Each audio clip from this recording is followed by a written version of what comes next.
Cheers. What's going on, Cheers, man? What's up? Shoot, not too much. Man, it sucks that we missed last week on our podcast, but we back. I had to work fucking 12 days straight, so Yeah, but we do got this special coming out right now, man. yeah, we I'm got a excited special for you about it. guys. Yeah, this is going to be all of our NFL predictions. This is going to have pretty much just every division in the AFC, every division in the NFC, every team's finish. We'll go into records, and we'll go into week 1 previews. Then we're going to go into the NFL playoff bracket, and then finish off with our Super Bowl predictions on the year. So now I already had my list made. Yeah. Before the Lions and Chiefs game.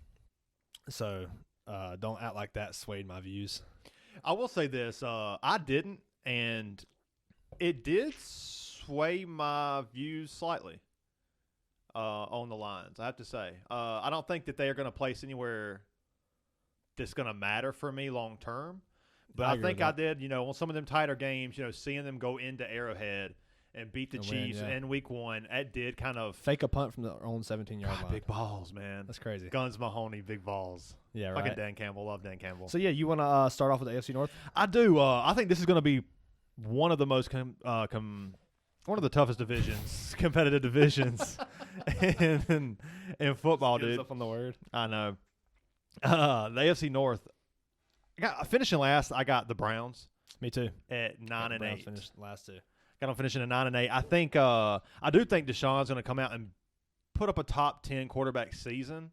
Amari Cooper, last year he put up a solid year. We didn't expect the year out of Amari Cooper with Jacoby Brissett, and you pair some of that tension is going to be relieved, inside that 7-man box for Nick Chubb. So I think it's going to help open things up for Nick Chubb, or if it don't, it's going to open things up for Amari Cooper, David Njoku, the new addition in Elijah Moore. Yeah, for sure. They're planning on using him in like a kind of like a Joker Deebo Samuel type player. That's right. I think the Browns are going to be a good team. And you saw last year when the Browns and Bengals played, the Browns got the upset against the Bengals. Yeah. But Joe Burrow's so good, man, and Jamar Chase is healthy. Joe Burrow's healthy. Like, you got so many healthy pieces on that team. They probably won't be healthy the whole year, if we're being honest. But they're healthy week 1. Yeah, I think that. Yeah, I really believe in that Bengals offense and defense. And we don't really know. We have a lot of question marks in the Browns offense, so it's kind of. I think that's where it's at. Yeah. That's where I think the Bengals will probably win that matchup week 1. That's kind of part of our preview. We'll go through and preview as we go. But I think that I think the Bengals do beat them. Yeah, week the Bengals win week 1. It's in Cleveland. Okay. Yeah, I think that does help Deshaun Watson out. If this game was in Cincinnati, I think that would be brutal for Deshaun Watson. Sure. But I think why I'm putting them last is I do think they have potential and could possibly be a dark horse. But I just think that the rest of the teams in this division, they have more stability. Yeah, I agree. Maybe not so much with Lamar Jackson and his receivers, but I think still, that Lamar Jackson's going to ball out. He's going to ball out. And you've got Mark Andrews, and you've got J.K. Dobbins, who's going to be good. Trey Flowers. And Zay Flowers. Trey Flowers. Zay Flowers. Bateman, Rashad Bateman. Rashad Bateman. And he did Odell really Beckham. shine out last year. He was kind of hurt a lot of the year. I think he only had played 2 games or something. Yeah, 2 or 3 games. It might have been maybe more than that. He did go on our kind of early. Good, yeah, but he actually shined in the games that he played. Yeah, right. He did. I got Pittsburgh after them at 10-7. Me too. I got the Pittsburgh Steelers that finished 3rd in the division. Yeah. I got that's where I got them too. I think what's going to hold this team back is Kenny Pickett. Yeah, Kenny Pickett could do good, but he's flat. He has signs of flashing. The receiver core is good. The receiving core is phenomenal. Yeah, you've got George Pickens, you've got Deontay Johnson, you've got Pat Freiermuth, who's going to be good. And you got Najee Harris, who's a great ball catcher with Jalen Warren on that team. Yeah, and not only that, you had Darnell Washington in the run game. I think he's going to give Najee and Warren both tremendous upside. Yeah, for sure. And setting that edge. And honestly, I was kind of out on Freiermuth this year because, for one, there's so many mouths to feed in the offense. With Pickens is going to stretch the field and really open things up for Deontay Johnson, who's one of the better route runners in the league. Yeah, I think Deontay Johnson's going to have an amazing year this year. I'm on the fence about him. I think he could. He's definitely going to have a better year than he had last year with 0 touchdowns. He had over 100 targets last year. Yeah. So that's crazy. Yeah, and 0 touchdowns, which is crazy. So you got to expect 6 or 5. I think that's what he's averaged his career. Yeah, before be good, for sure. Before the 0 touchdown season. But I think Kenny Pickett, he's got promise. I think he's going to be a little more settled in with this offense. He's going to have all the weapons around him, and I think the defense is going to be tough. You know, you get T.J. Watt back finally. We all know that Tomlin's an amazing coach. Even no matter what you give him, he's going to produce a winning season. And I think that they'll end up possibly being one of those playoff teams. Yeah, for sure. I think it's definitely a dark horse getting in at the last second at 10-7 as a wild card team, maybe 7th seed, 6th seed. Yeah, I definitely have some other teams that I think will take the wild card over them. Coming in at number 2 in the division, I've got the Ravens, and I actually have them finishing. Okay. I have them finishing at 7 in the AFC. Okay. So yeah, we got the Ravens versus Houston this week. It's going to be a good game, but you're going to see the Ravens they're going to run all over them. They are. Houston's not going to be able to stop J.K. Dobbins. They're not going to be able to stop Lamar from running. And then you've got Rashad Bateman, just like we were talking about. You've got Mark Andrews. And if he's not healthy, you got Isaiah Likely. Yeah. Who's just a very explosive offense. You've got Todd Monken coming back from Georgia. Yeah. Who is a very explosive offense coordinator. Yeah, excited to see how Lamar makes that transition, you know? Yeah, for sure. I think it's going to be – I think it's a perfect introduction to the year. I think so, too. Having the Ravens playing Houston. Yeah, I think so, too. And I think this is a game that – luckily for the Ravens and the Ravens fans is that we don't know what we're getting out of your receiving core yet, but this is one of those games where they're going to dominate Houston physically. Yeah. You know, they're going to they have better coaching, better depth, better talent. Yes. It's just all around. The defense is going to smother their offense. I mean, Nico Collins. And we'll get into this. like 3rd or 4th on the depth chart. And we'll get into this too whenever we talk about the AFC South in a second. But I mean, C.J. Stroud is a rookie. Yeah, I think he's got a lot of promise, but playing against that team is going to be tough. Yeah, and especially it's in Baltimore, I believe. Oh yeah, that's not good. I think it's in Baltimore. That's going to be ugly. I don't think it matters where it's at. I don't think it does either. I think you're looking at like 110 yards from J.K. Dobbins and 2 touchdowns. I think Zay Flowers, you're going to see some flashes. They may ease him in, but I do think Zay Flowers leads that team in receiving yards, followed by Bateman and probably Odell after that. Yeah. If Bateman can stay healthy. Well, I mean, Andrews is the number 1. Let's for get sure. that clear. Zay Flowers got a lot of potential on that team, man. I think so too. And he's been shining in practice too. Yeah. Yeah, that's where I got him too. I got him 11-6. Okay, cool. Yeah. And the number 2. So, yep. What did you have the Bengals going? I haven't actually went through and yeah. picked all of my matchups just because it's hard to pick the divisional matchups because realistically, in a historical sense and statistically, it's always been 50-50. That's usually how I look at it. Like when I was doing mine, if it was Ravens at home versus Bengals, I gave Ravens the win because they're at home. That's right. Yeah, that's fair. It's a divisional game. I'm gonna give them like that. If you're gonna catch a loss, that's where you're gonna catch it. Now, if it's like we'll talk about this later on. Is the Bengals gonna lose to the Browns and the Steelers? I think they could. I think they could lose to Pittsburgh. It could happen, but are they gonna catch 2 losses out of those teams? Probably not. Probably not. So that's I had them sweeping the Browns. Yeah, exactly. Yeah, so. but I had them losing to Pittsburgh in Pittsburgh. Yeah, that's Mike Tomlin too. I mean, phenomenal. The defense is going to be good. Yeah. It always the Bengals, man, like we were saying earlier, there's just so much talent on that team. It's just you can't stop Joe Burrow in that offense. Zach Taylor he's letting him have free reign. He's letting Joe Burrow have free reign with Jamar Chase and T. Higgins and Tyler Boyd. There's so much talent. You got Joe Mixon catching passes out of the backfield. It's loaded, man. It is. I think it's just we keep seeing Burrow on the injury report since he's been in the league. Yep. You know, I believe in him just like everybody else believes in him. They keep adding offensive line pieces, but it's just not enough. It just doesn't seem like he's holding up. You know. Yeah. But yeah, I got so. I think we had the same, right? The Browns finishing 4th, Steelers 3rd, Ravens 2nd, and the Bengals 1st. Yeah, I think that's the most likely outcome. I'm actually really excited to see how because we haven't really talked about any of this. I think all these are going to be very spot on. Maybe they will. I think it's going to change up here in a little bit, but yeah. So we'll go into AFC South. Yeah. Let's do it. So for the South in the 4th spot, I've got the Texans finishing last. C.J. Stroud with a rookie. You got 2 rookie quarterbacks in the division. You've got the Colts and the Texans with Anthony Richardson and C.J. Stroud. I think the Texans just don't have the talent that the Colts have. I agree. Totally agree. That's where I got them too. You've got the receivers and the Colts are better than the Texans. Yeah, Michael Pittman Jr. and Michael Pittman Alex Pierce.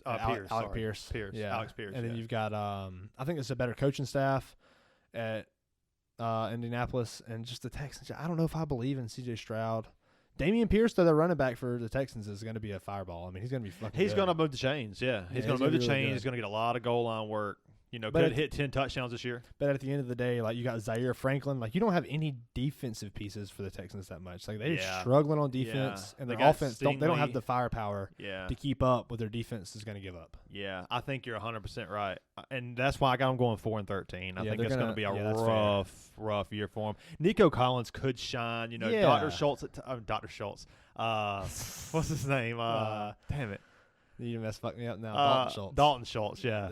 The doctor is he's going to be a safety blanket early on for C.J. Stroud, and I think C.J. Stroud was, the better pick. You think he's safer, or you talking about between him and Bryce Young, or Anthony Richardson too, or Richardson? I think C.J. Stroud is the safest pick there, but I think Bryce Young was the better passer, and Richardson was the more raw talent. So it'll be interesting to see. I think that it's going to look ugly for C.J. Stroud this year. Right. And people are going to be calling for, a new quarterback and all this stuff. But is Davis Mills still there?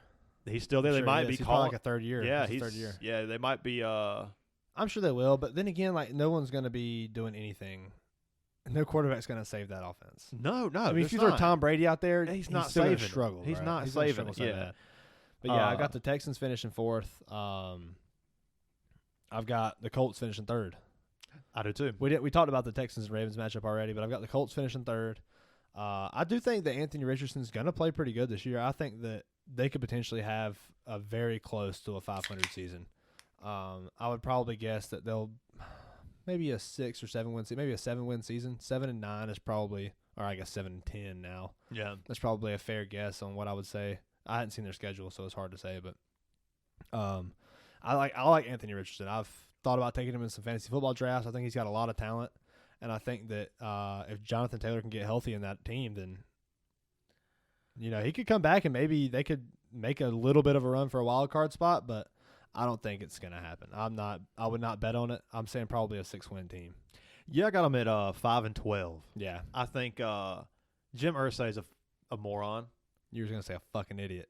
He is a fucking idiot. I think he's just an idiot. Yeah, he's dumb. You can't that's your best player to pay this motherfucker. I know. It's just so weird to see. He's one of those owners who's like drunk on TV, hollering, hooting and hollering. Like, he's never. That's what I'm trying to be. Yeah, right. But he's just never like, you're the owner of the damn Indianapolis Colts, and he's just out there. Adult. Yeah, it's just. And the way he treats his players, I'm just not a huge fan of. I think the way he runs the organization is he's one of the worst owners in the league. And I think that Anthony Richardson, I'm not as in on as everyone else, and I'll tell you why. He played one college season at Florida, looked pretty good. He looked okay. With a clean pocket, he throws a beautiful deep ball, a strong arm, got all the physical traits. Big, thick, probably 225. Yeah, he's a healthy guy. Sure. 6'4", 225. Kind of has a Cam Newton-esque body physique. But I think what it is you're seeing these NFL coaches who very arrogant coaches. I mean, they got there because they're good at their job. Yeah, and so they have a lot of beliefs in the way they really believe in themselves in coaching. So they see those physical. I think that they can develop. They can turn those guys like superstars. The coaches at Florida couldn't get the best out of this dude. But they're not like. But me. I'm looking at this dude. They're not like me. I can coach better than him. I can get more out of him. That's right. I think. And that's like the 49ers did with Trey Lance, and look how that turned out. Yeah. I'm not saying that it's going to turn out the same way for the Colts, but I am saying that. All the highlights of we haven't seen anything from Richardson. Yeah, that's true. When he is successful, there's no pressure. There's no pressure. The pockets are clean. He can throw a beautiful deep ball, but I'm just I haven't seen him. I haven't seen him make those tight throws with pressure in his face. And I think he's going to start the season 0-1 because they play the Jags week 1. Oh, I think so too. I think the Jaguars are going to go out there and beat him. Yeah, and I think so too. I also think that you don't have. There's already controversy between Jonathan Taylor and Jim Irsay. Who even knows if Jonathan Taylor plays this year? Yeah, honestly, that's very true. The defense, they do have a little bit more pieces on the defense. You got Shaq Leonard, who's coming back off of an injured season. He's a great leader for that defense. They definitely have more playmakers on offense, like you said. If Jonathan Taylor can come back, maybe, and Anthony Richardson is average. provides in the running game, can get some deep shots to Michael Pittman. Maybe they can win. They do have a brutal stretch. I'm not sure who they play at the end of the year, but I got like 7 straight losses. So it seems like they're going to go on a brutal run. They're going to need Jonathan Taylor to be back. They're going to need absolutely Anthony Richardson to at least be average to have any kind of chance. I just got a text. I know this is college football, but Clemson scores 14-14. Oh, let's go. Who are they playing, Noah? Charleston Southern. Shout out to our boy Noah. He's in here. We got a little spectator what up? going on. Our producer, Noah Simla. Yep. Yeah, and then so I've got, and this is where I think we could be different, just 'cause I know you love Mike Rabel, but I've got the Titans finishing at second in the division. I also have the Titans finishing second in the division. Dang, so we haven't changed up at all. That's crazy. I think it's going to change. I think it's going to change. Yeah, once we get to the East, that's a tough one for sure. But yeah, definitely. I got the Titans finishing second. I don't think they make the playoffs this year though. I think that's probably definitely the most controversial thing that we've said so Titans far. aren't going to make the playoffs. Yeah, I think they're favored to make the playoffs, and I have them at 9-8, and I don't have them making the playoffs either. I knew this was going to be so close. Yeah, I don't have the Titans making the playoffs. Derrick Henry's getting older. You look at them reaching out for guys like DeAndre Hopkins. Treylon Burks is struggling with a lot of injury. And then you've got Ryan Tannehill at quarterback. That's where it's at for me. I love Rabel. Rabel to death. He's a fucking phenomenal coach. He is. I love him. But he's too. not good enough to handle this kind of just downfall. There's a lot of I think. Okay, here's where it goes right for Tennessee. Most people have Tennessee winning this division. We both have the Jags, but DeAndre Hopkins is still DeAndre Hopkins. Yeah, that's very true. Derrick Henry is 29. I believe he still has 1 or 2 more years at least. Yeah, Derrick Henry, I mean, he was not showing any signs of slowing down last year. And was getting more work in the passing when he came back, yeah. And then you pair that, you do have the rookie in Burks. I think him as a number 2 is he's going to take a big leap. It's the second-year leap. Exactly. And I think that he was a wide receiver 2 and playing a wide receiver 1 last year. Can he stay healthy? He's struggling right now. I don't think he's playing this week, is he? I mean, he's been on the injury report. Has he came off since he's been in the league? Since that concussion. He hasn't came off the injury report. What about Chigaquango? Chigaquanqua? Yeah. I don't know. I think he's definitely athletic. I mean, he's athletic, very young. Yeah. It's his second year, right? He was a rookie last year. I don't know. I believe in him a little bit. I think that he's going to definitely help Ryan Tannehill a lot. Ryan Tannehill loves going to the tight end. You saw that in Miami. You see it now in Tennessee. You saw it with Delaney Walker too when he came to Tennessee, but they haven't really had a tight end produce since Delaney Walker. And you saw Chigaquanqua really. You really saw him. You saw him like take a step up at the end of last year. You saw him he was making more catches, and he's going to be great for the underneath stuff and the run after catch. I think he's a very talented receiver. But I could see him maybe breaking out, especially if he can capitalize on the play action off of Derrick Henry. Exactly. That's going to be there. It's a Tennessee Derrick Henry's. And I mean, you look at Vrabel's going to have amazing play calling. He's going to set up his athletes for success. And the defense is always going to be tough. Yeah, for sure. Maybe not so much in the passing game right now because I do think they're lacking a secondary, but the run game, the front seven is going to be good. It was top 10, I think, last year, but the secondary did suffer. So this is where we might differ. I have the Saints beating the Titans week 1.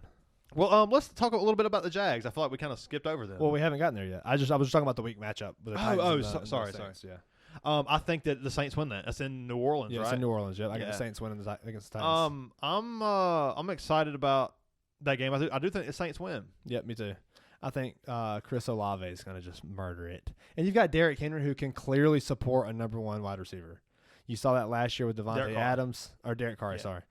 You saw Devontae Adams, who had a monster season, and clearly Derek Carr, when he finds his guy that he likes, he's going to throw it to him. He throws it to him. But you've got a lot of talent in New Orleans. Yeah, and I think if Michael Thomas can stay healthy all season, which is not going to happen. I would, if I was a bet man, I'd bet on him getting injured again. I mean, he's missed the last 3 seasons, I think, 2 or 3.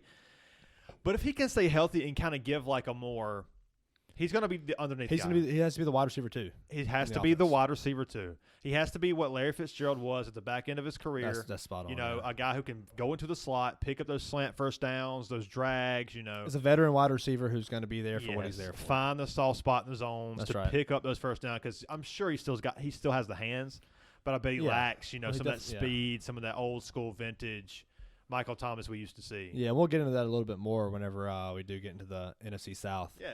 But Yeah, I've got the Jags winning the division. You know, we talked about that matchup with them and the Colts. I just think Trevor Lawrence is going to have – and he could throw for 5,000 yards this year. I totally agree. He's got Calvin Ridley coming back, and I don't think Calvin Ridley is going to miss a step. I think Calvin Ridley's going to jump right back in, and he's going to fucking destroy the Colts this week. I think he's going to have a monster game. Then you've got Christian Kirk, you've got Zay Jones, you've got Travis Etienne, and then you've got the rookie Tank Bigsby coming out of Auburn. Very physical. Very physical. Doug Peterson knows how to develop a quarterback. You've seen it with Carson Wentz. Oh, yeah. And you've seen him really manage a very good young team. But also they have guys like Calvin Ridley, who is a veteran. And you see how Doug Peterson did with Torrey Smith back in 2018 with the Eagles. Yeah. He had a ton of value out of Torrey Smith and like Alshon Jeffrey when you got the young guy Nelson Aguilar at the same time, who was basically like a just like a Christian Kirk type. Yeah. So it's like you get that exact same archetype. You've got a very explosive quarterback, just like Carson Wentz was, just like Trevor Lawrence is. Doug Peterson's going to lead this team to victory. I have them winning the division. I have them placing fourth, though, in the AFC. I can look. We'll talk about playoff brackets here in a little bit. Right. I'll let you know where they finish. I do have them going 10-7. I think they are a playoff team. Yeah, for sure. I mean, But obviously, they'll win if the they're division, winning yeah, the that's division, right. yeah, then they're going to be a playoff team. I'm excited to see what they bring to the table because I do think Trevor Lawrence is going to it's another year removed from Urban Meyer. Yeah, exactly. You know, God, Urban Meyer was so terrible. Look how bad he dragged that team down. Yeah, it was terrible. And then you get a professional coach, a Like Nathaniel professional NFL coach in there, like Hackett. Like Nathaniel Hackett did. Yeah, You God. hear Sean Payton? Yeah, just What a dogging him. dick. He's such a dick. I know. I've always hated him. Even more now. Yeah. I think you get Doug Peterson in there, who is a legitimate pro of a head coach. He can develop. And Great offensive mind. Yeah, he's got those guys would die for him. I mean, they love him. Just like you see like Dan Campbell with the Lions. They would die. They for would that die for motherfucker. that dude. Yeah. Yeah. And I think Etienne is going to have a solid year. I think Tank Bigsby is really underrated. Yeah, he could take that spot. think, I mean, if Etienne doesn't stay healthy, he misses a game or two. He could easily rush for 900 or 1,000 yards if Etienne Yeah. was to go down early, you know? Yeah, even if he misses a few games, I mean, he could take that spot. You know, Yeah. whenever those rookies get that spotlight to fill in for a hurt player, you know, that's really where they get that opportunity. Yeah. But I do have my doubts on Calvin Ridley. I do agree. We've seen it in practice, you know, the Zay Jones video where Zay Jones comes up in practice, he runs a little clean route, looks good. Zay Jones is a good receiver. Yeah. And then next up is Calvin Ridley, and it's like, oh my God, this guy's a fucking superhero. Yeah. Like his footwork is phenomenal. His route So running is so clean. But what does make me worry is the season before he got suspended, it was a bad year.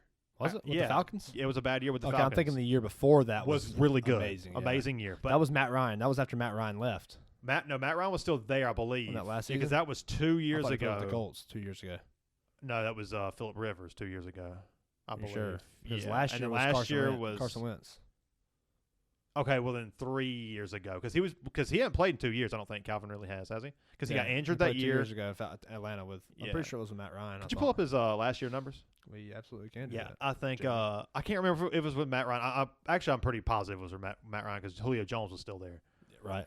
Well, actually, no. I think he was the number one. I can't remember. Maybe Julio Jones had went to Tennessee by then. But I'm a little concerned that with a year and a half, 2 years off, and he already kind of was coming off of a bad season. Yeah. So last year, Was didn't it play nine- last year. He got suspended 2023 or 2022. Sorry, 2021. He only played 5 games. Okay, but they were. What was the numbers? He played 5 games. He had 52 targets for 281 yards, Not 2 good. touchdowns. Not good. Not good for sure, Not but good. I think he might have been battling with an injury last year or that year. Could I have don't really been. remember. Could have But been. the year before, that's when he played the 15 games. That was the good year. 1,300 yards, Yes. 9 touchdowns. I mean, just But I just remember the start to that other season. It was like maybe he was battling an injury. right. But That's it what was it seems. Yeah, it was it's an ugly start to another ugly finish of not playing football in a year and a half. That's true. And I think that's what you're coming back from. I do think he does look good, and I think there's a lot of upside there, especially in fantasy drafts. If you took him in and the you got Trevor late Lawrence as your third. quarterback. He's never had a quarterback like this. So. True. Because I really do think, or maybe Matt Ryan in his prime was a very, But very I don't think capable. he ever had Matt Ryan in his prime. He kind of caught him at the tail end, tail but end, he yeah. did catch him when Matt Ryan could throw Could 1,300 yards. for Exactly. second number 2 receiver. What we got next? NFC? AFC East. AFC East? Oh, baby, here we go. Okay, so as much as I hate it, I got my boys last. And so here's where we go wrong. You got the Dolphins? You got the Dolphins last. I think Tua doesn't make it through the season. You know, that's when I did my projections, I kept him in, but I think he's going to miss the season. I think he's going to miss like 6 or 7 games. Yeah, I don't think I mean, Armstead, his left tackle's already out, and they said there was a stat that said that. Oh man, when Armstead's out, quarterback hits go up by like 25% or something like that. It's like, oh my gosh, it's so brutal. Like over a season, you're getting hit by, freaking Von Miller and. Well, you saw whoever. that stat they were talking about with Chris Jones for the Lions in the Chiefs game. Whenever Chris Jones is on the field, they were first in quarterback pressures. When Chris Jones is off the field, they're 28th. The Chiefs were, and I thought that's kind of a very similar stat whenever you have an offensive lineman who's dominant versus an offensive lineman who's on the field that's not. Because they're going to put their best guy on that rookie offensive lineman who's not used to this kind of fucking pressure and speed and talent and power and just all of it. That number in particular could be kind of like an anecdotal number to where, like, you take him away, well, then they have to address the issue. And maybe they play differently. They would have drafted differently. They would have got a different guy to fill that hole. They wouldn't have went with the backup guy.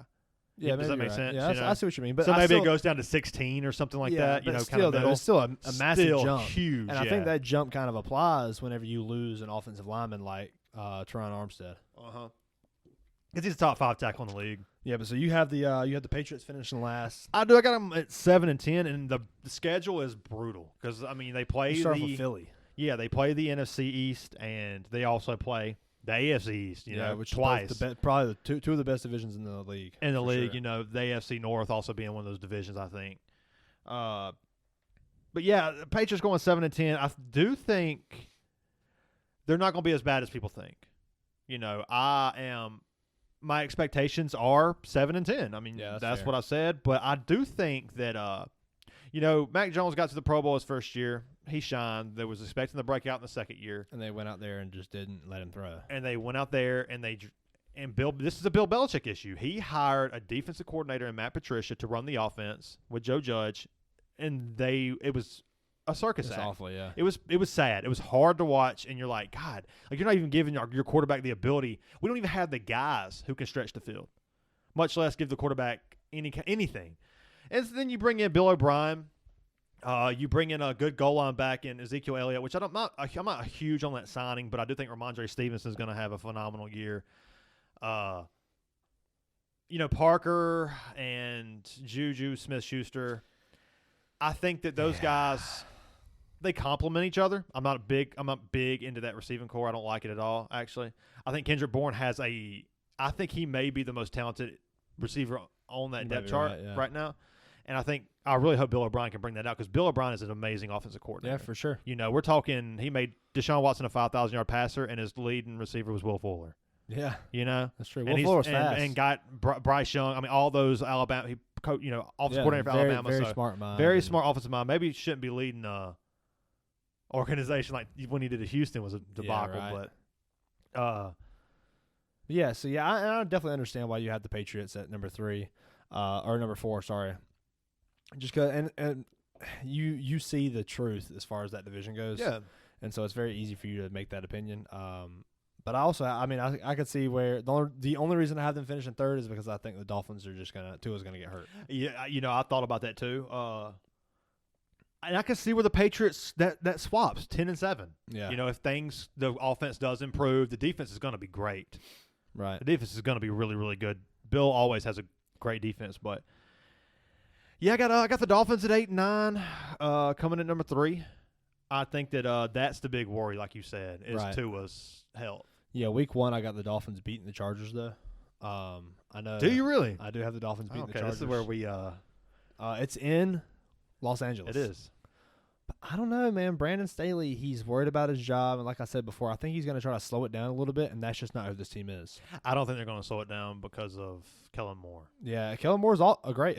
He's a genius, a brilliant mind. He is phenomenal, and we saw him get CeeDee Lamb's big year. But can they keep up with Tyreek Hill, Tua, Jalen Waddle? You got Mike Gesicki. Raheem Mostert. I think that they will offense keep is up. explosive, but Yeah. can they keep up? Oh, I think they will. And I know you're really big on the Chargers this Yeah. year, but I got a feeling the Dolphins. I just feel good about the Dolphins. It's going to be a shootout, and it's going to be a close game. I think Mike McDaniel is he's a great coach. Yeah, he may be better. He's better than Brandon Staley. Yeah, he might be better than Brendan Staley right now, but I do think for me, and we'll get to that a little bit later, it's going to be a shootout game. I mean, it's the under over. I mean, it might be like 50 It's over something. 50. It's the 54 points or something. It's the second game. One of the only two games that's over 50. Yeah, I got them losing week 1. I got them losing in that game tomorrow. I guess tomorrow. Yeah, when tomorrow. this comes yeah, out. It's Yeah, 4:25 tomorrow. But then you got the Patriots versus the Eagles tomorrow. I mean, the Eagles are so good. They really are. They haven't lost any pieces. I think, and we'll talk about this more when we get to playoff predictions. Mm-hmm. But the Eagles haven't lost any pieces. They've added more. Yeah, because they have their cap lined up perfect this year to keep the exact same team they had last year, but just add more. They're in line for another great run. Yeah, you have Nick Sirianni in his third year. Got the Patriots losing that game. Or sorry, you got Nick Sirianni in his second year, right? Yeah. And then you've got Jalen Hurts in his third year. You've got all these pieces coming together. Devontae Smith showed huge jumps for his second year last year. And then you see A.J. Brown, who's going to be dominant. The running back core is what bothers me a little bit.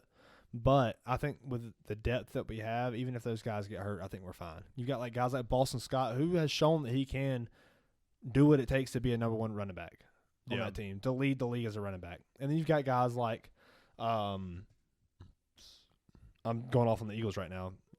No, you're good. You're good. It's so easy. And we'll get to them here. We'll get to them in a second. Yeah, but yeah, the Patriots versus the Eagles. I got the Eagles winning. I do too.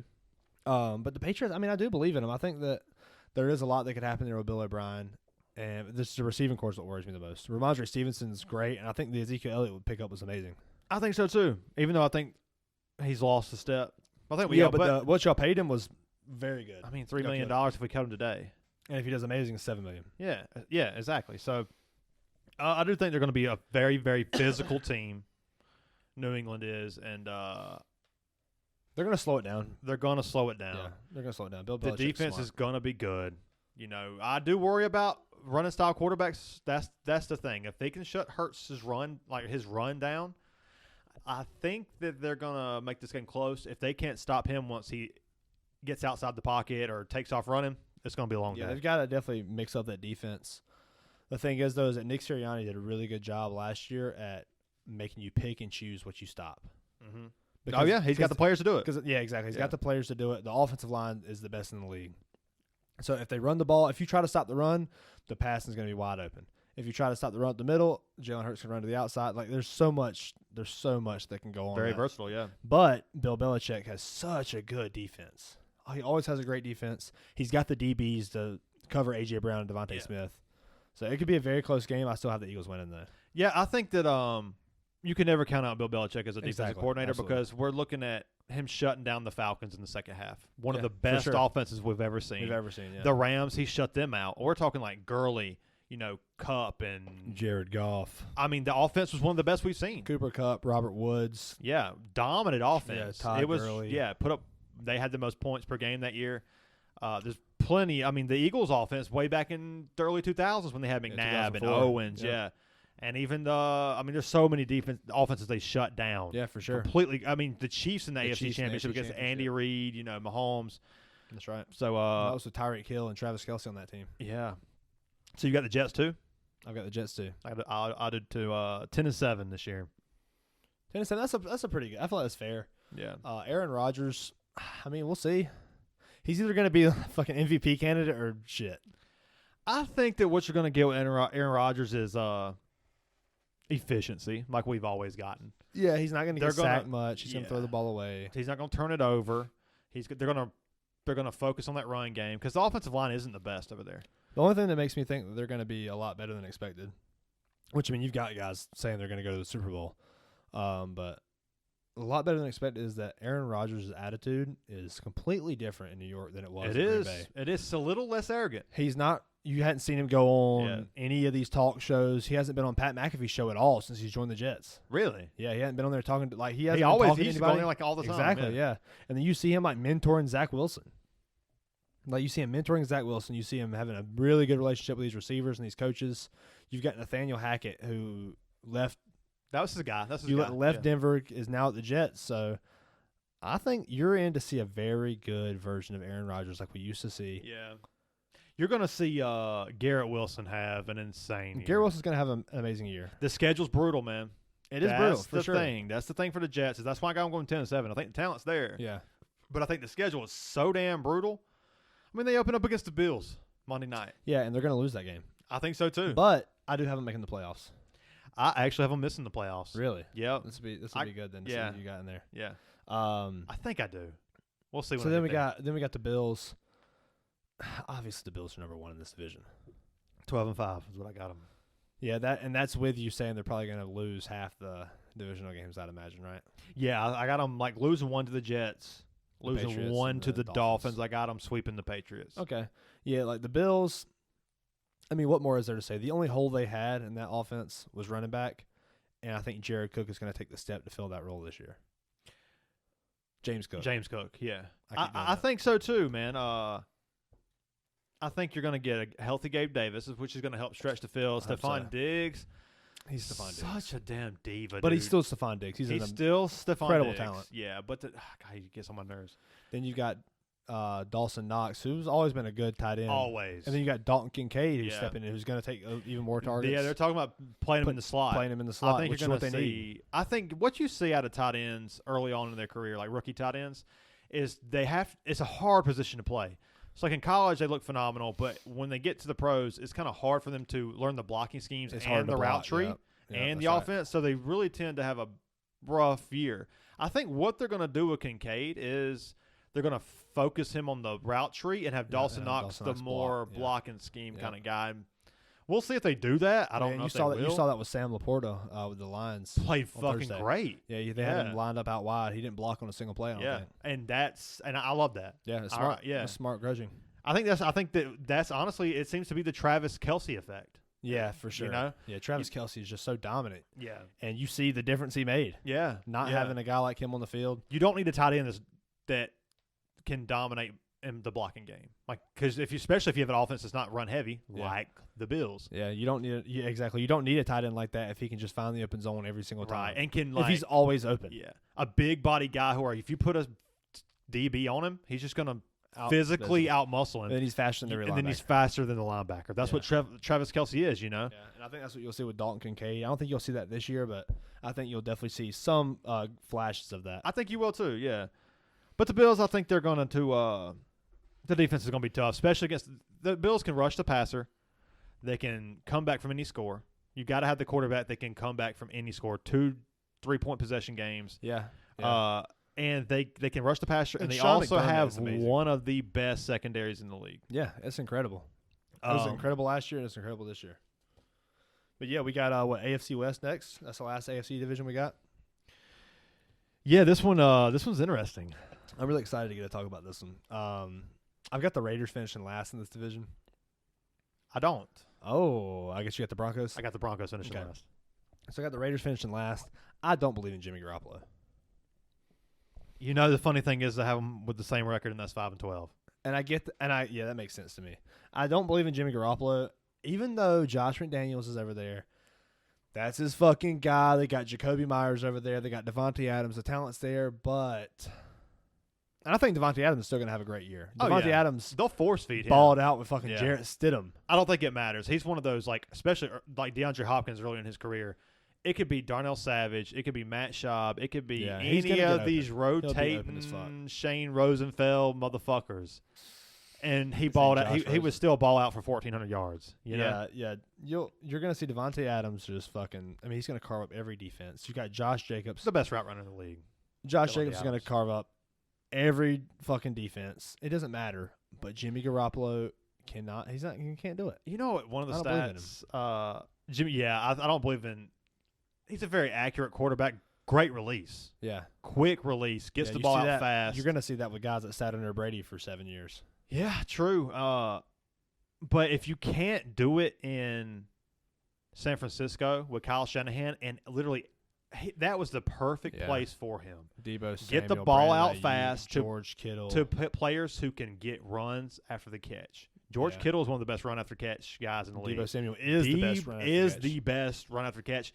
And Brandon Ayuk, great possession receiver. Yeah, great. You know, he had everything talent. and a running game. And Jawan Jennings last year, who actually showed some Showed signs of good, he's going to be good this year, I think. And a running game that supported, off play action. The West Coast offense. Elijah Mitchell and who was the other running back that was out there before Christian McCaffrey? Elijah Mitchell. It was Raheem Mostert. Raheem Mostert and Jeff Wilson. Yeah, Raheem Mostert, Jeff Wilson, who obviously went to the Dolphins to go with what's his name? Kyle Shanahan. Mike McDaniels, who's from the Kyle Shanahan tree. Yep. But yeah, like the Raiders, I would love to see them do something. But not really. I don't actually give a fuck. Well, I say that, but then I was just thinking Derek Carr. I like Derek Carr, but he's not there anymore. He's at the Saints. There's one stat about Josh Jacobs that bothered me entering this season, and that's that in the past, I think 15 years, a running back that was number one in the NFL, which odds are they led the league in carries. Jonathan Taylor, whoever. The next year, they tend to fall from the running back one position all the way down to like the running back 15. You saw that with Todd Gurley. You saw that with Jonathan Taylor. All of them. The only two that hasn't Christian done McCaffrey. it in the past like 15 years is Austin Eckler and Christian McCaffrey. And Austin Eckler finishes running back one. Yeah, I think so. I guess because Christian McCaffrey. That was last year. Yeah. And Ezekiel Elliott did it.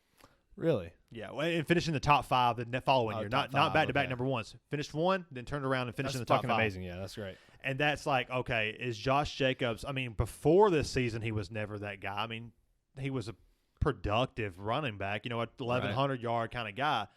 Never seen 1,600 yards, but Josh McDaniels, great run scheme. We saw all the years of LeGarrette Blount back in the day at New England get 17 touchdowns. Great running scheme, offensive coordinator, but I think that Josh Jacobs might not hold up all year. And that's kind of what that stat was like, kind of put me out in my fantasy leagues with Josh Jacobs. That's fair. Yeah, I was taking him I would have taken him late in the second round. Yeah.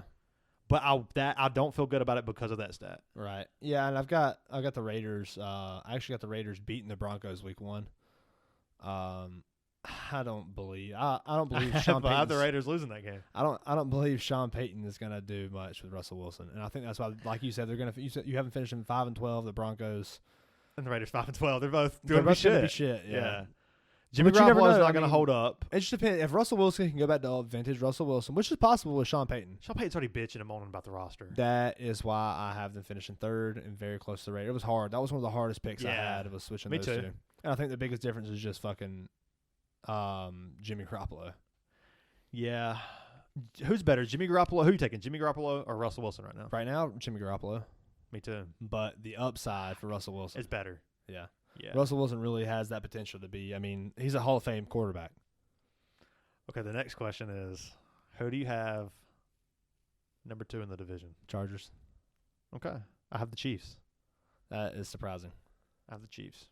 And you know me, the signs of me love the Chargers. Yeah, we skipped through the Broncos really quick because I think there's not much to say. There really isn't. It's the same exact offense as last year. Yeah. The defense is going to be stout. That's the only thing that might can save them and keep them going to. And Sean Payton's always developed a good defense.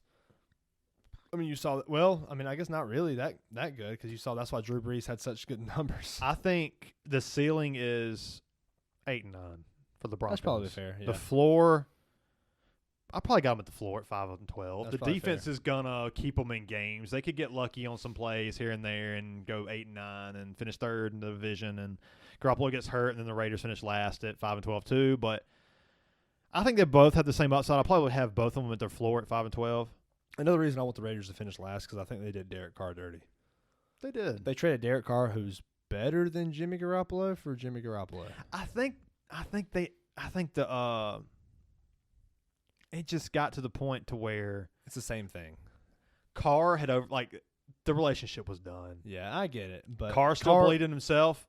The organization didn't believe in him, and Carr was like, you know what? And I think Carr's gonna go ball out in New Orleans. I do too. I think he's gonna have a good year. We'll talk about that. Yeah, we'll talk about that in a minute. I'm excited. The Chargers number 2, huh? Yeah, I got the Chargers number 2. I think the Chiefs. I mean, you're gonna see the Chiefs. They're gonna be good. I get it. It's the odds on favorite. And the thing is, you saw Patrick Mahomes is just so fucking good. Yeah, we know that. If if Kadarius Toney doesn't drop all those balls on Thursday night, then they win. The game. And that's with him throwing to 11 different receivers. But that is why I have them finishing second in the division. I don't think that. Okay, Kelsey comes back and then puts up his year. Yeah, they still have a productive year, but I don't think they're going to get anything out of that receiving room. I think you're right, but also I think that you got to look at. I mean, I say I think you're right, but Patrick Mahomes is going to develop these guys. They're going to get better. He's an amazing mentor. They're going to get better. If you watch the Quarterbacks documentary, you saw that he is a phenomenal mentor. He's a fucking leader. He's a very good leader. Hate his guts, but and then Andy Reid is also that, and Travis Kelce is also that. Andy Reid's the best offensive mind in football, and which is crazy to say because there's so many great offensive minds. With the greatest route running tight end we've ever seen. Yeah, one of the greatest quarterback talents we've ever seen. And so you put those three guys together, they're going to develop these young receivers. But outside of that, what do they have?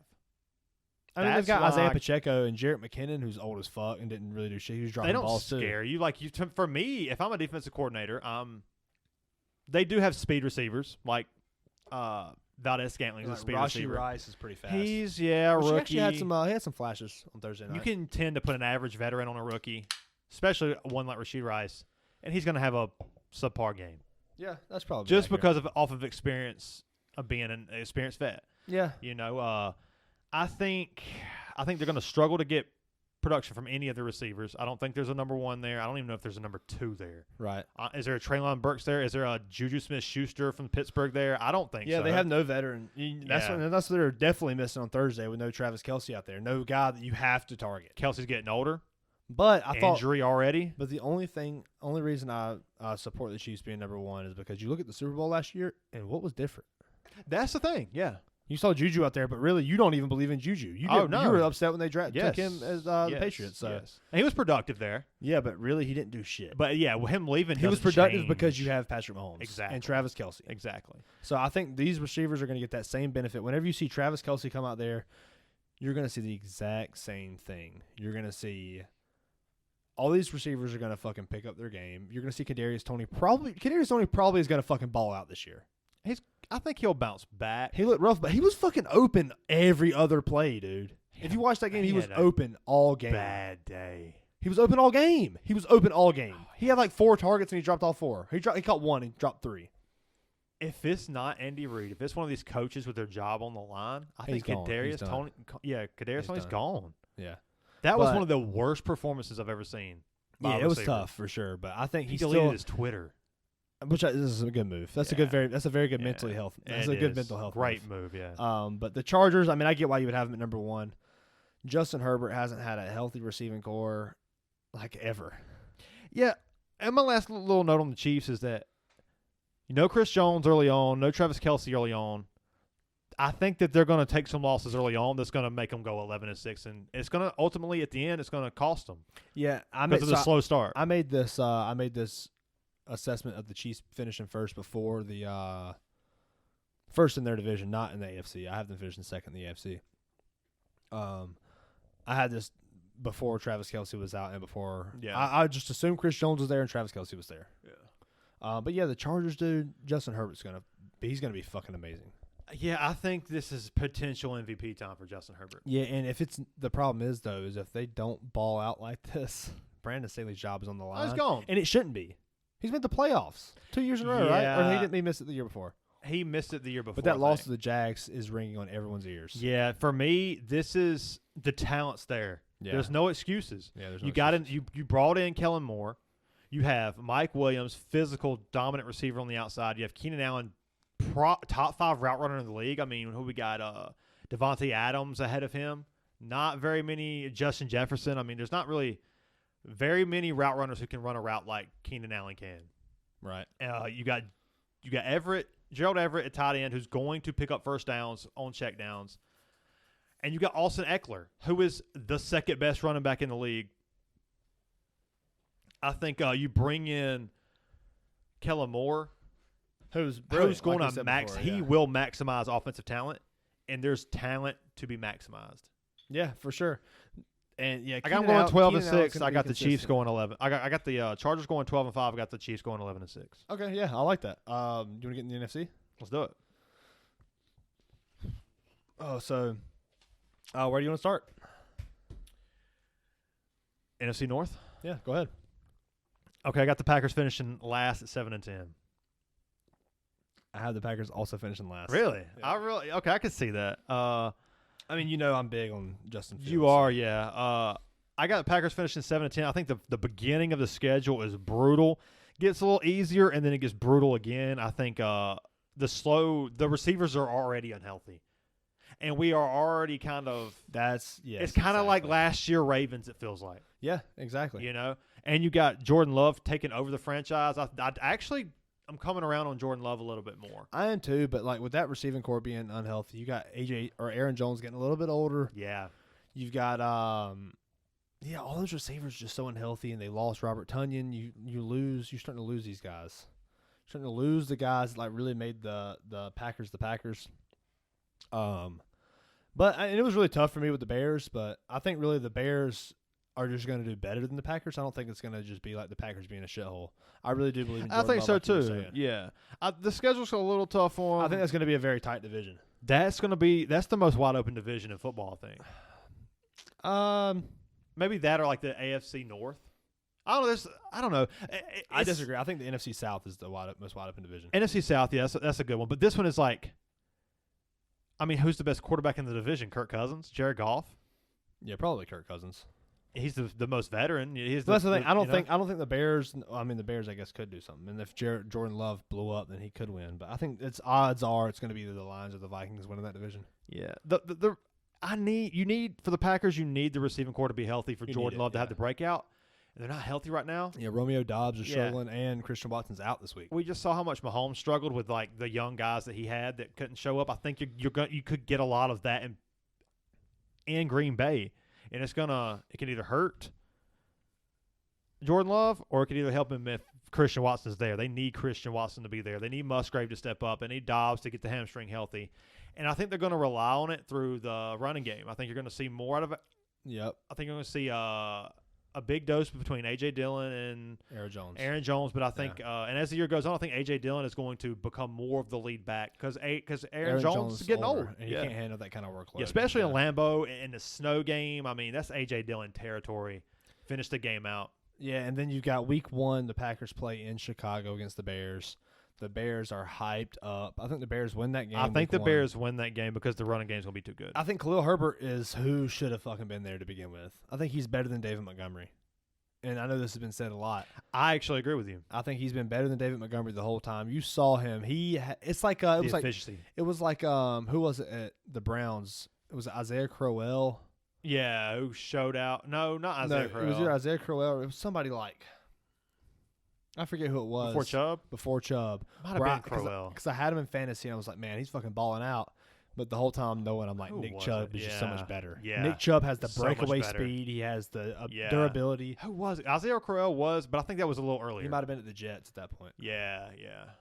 But, I think that you see Khalil Herbert, he's going to have a dominant year. I think he's discounting Tony Pollard. I think he's discounting Tony Pollard, and I think next year you'll be drafting him in fantasy football leagues in the 3rd round. 3rd, 4th round. Yeah, he's gonna really have a good year. And then you've got Justin Fields, who has so much potential to blow up because he had some pretty bright moments as far as the passing game at the end of the season, which is his biggest worry. Yeah. I mean, we know he can fucking run the ball. We know he's 1,000 tough. yards, yeah. I mean, you saw that in the Ohio State versus Clemson game when he got just absolutely murdered. Yeah. And gets back up and throws a touchdown before the second half ends. I got him going 8-9, the Bears. Yeah, so I got the Bears finishing 3rd. And you added DJ Moore. You got Darnell Mooney, Darnell Mooney's rookie year, he had like 900 yards. Played great. He played amazing. And then he had a rough year the year before. As the wide receiver 2, because Allen Robinson was the number wide receiver 1. Allen Robinson with who was the quarterback at the time?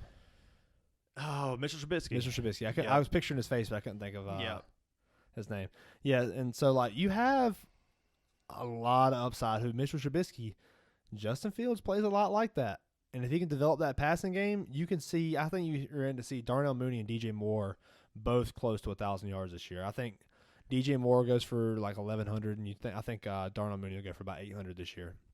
I think that's probably what I like that. I think Cole Kmet is also kind of sneaky too. Go for maybe 700 to 800. Yeah, we saw the touchdown upside late last year. I think he ended up with 7 touchdowns. They gave him a big contract, like 3-year, $50 They million. believe in him for I was sure, like, which is kind whoa. of crazy. Cole Kmet, why are they giving him this much money? Yeah, They right? believe in him, I guess. Yeah. And what there's nothing that complements a great running game more than a guy who can, or tight end that can, do well off play action. Yeah, for I sure. think that's what you're going to get with Cole Kmet. Great route runner. Not such a great blocker, but. And I think and you've heard this from every single Bears article, is that all the coaches are like, fuck it, we're just going to let Justin Fields do what he wants to do. That's what they have to do. And he's going to ball the fuck out. I think he will. But can he stay healthy? Can he stay healthy? I think he's going to miss probably 2 or 3 games this year, and that's why I got him finishing third, right underneath the Vikings at number 2. Can he stay healthy, and can he make the next jump in the passing game? Yeah, and DJ Moore helps it. I think he can make the jump in the passing game, but I don't think he can stay healthy for 16 or 17 games. Who you got at number 2? I got the Vikings. I got the Vikings at number 2 also. Yep, I got the Vikings at number 2. I just believe in the Lions, man. And I had to, like I said, I had this list before they beat the Chiefs. Dude, Dan Campbell is fucking here. They believe in him. They would die for Dan Campbell. He believes in his players. I'm going to be honest. There was 2 things that made me switch these two. Coming into the season, I did have the Vikings number 1. But there was a stat I heard that said that, last year the Vikings' point differential was in the negative. Right. And they were like a, 12-5 team, yep. something like that. Which was crazy, but they just had so much luck on their side. Lost to the Giants. It was like 8 or 9 games they won by like a point or 2. Like the Bills. And when that they Bills game was lost, so lucky. And when they lost, they got blown out. Like they got beat. I don't know about blown out, but it was enough to where the point differential was negative, which means they should have had a losing record. Yeah. But I do think they're a good football team. I think the defense is going to be terrible. I think the offense is going to be pretty good. I think the offense is going to be just as good as always. Just as good as you lose always. Dalvin Cook, but Alexander Madison is going to fill into that spot pretty well. But where you miss out, I think Alexander Madison can't catch the ball like Dalvin Cook can. Right. Yeah. But you add Jordan Addison, who's going to be an explosive rookie. He's going to have a great year. Yeah. And Hawkinson, too, they just signed him. He's going to – I think they had to sign him, especially with Addison kind of like hurt right now. I mean, they just traded for him, too. Yeah. But. T.J. Hawkinson was kind of hurt, and then he got paid, and that just healed it all up. Yeah, it's funny how that works, right? Yeah, a big contract. Yeah, I believe in the Vikings offense. I think it's going to be explosive. Every Vikings game is going to be – the Vikings are going to score 20-plus points every game. But I also think they might give up 20-plus points a game. I'm okay with that. And why I have them finishing second is because I don't think they'll get as lucky in the turnover differential this year. I 100% agree. And that's why I got the Lions finishing number 1 in that division. That fucking defense, dude. The defensive line is incredible. Defensive line is solid. Aiden Hutchinson and what's the other guy's name that is a third-year defensive end? He's very good. You got good linebackers. You got a pretty decent secondary. And the offense Gardner is just, Johnson. I can't believe that.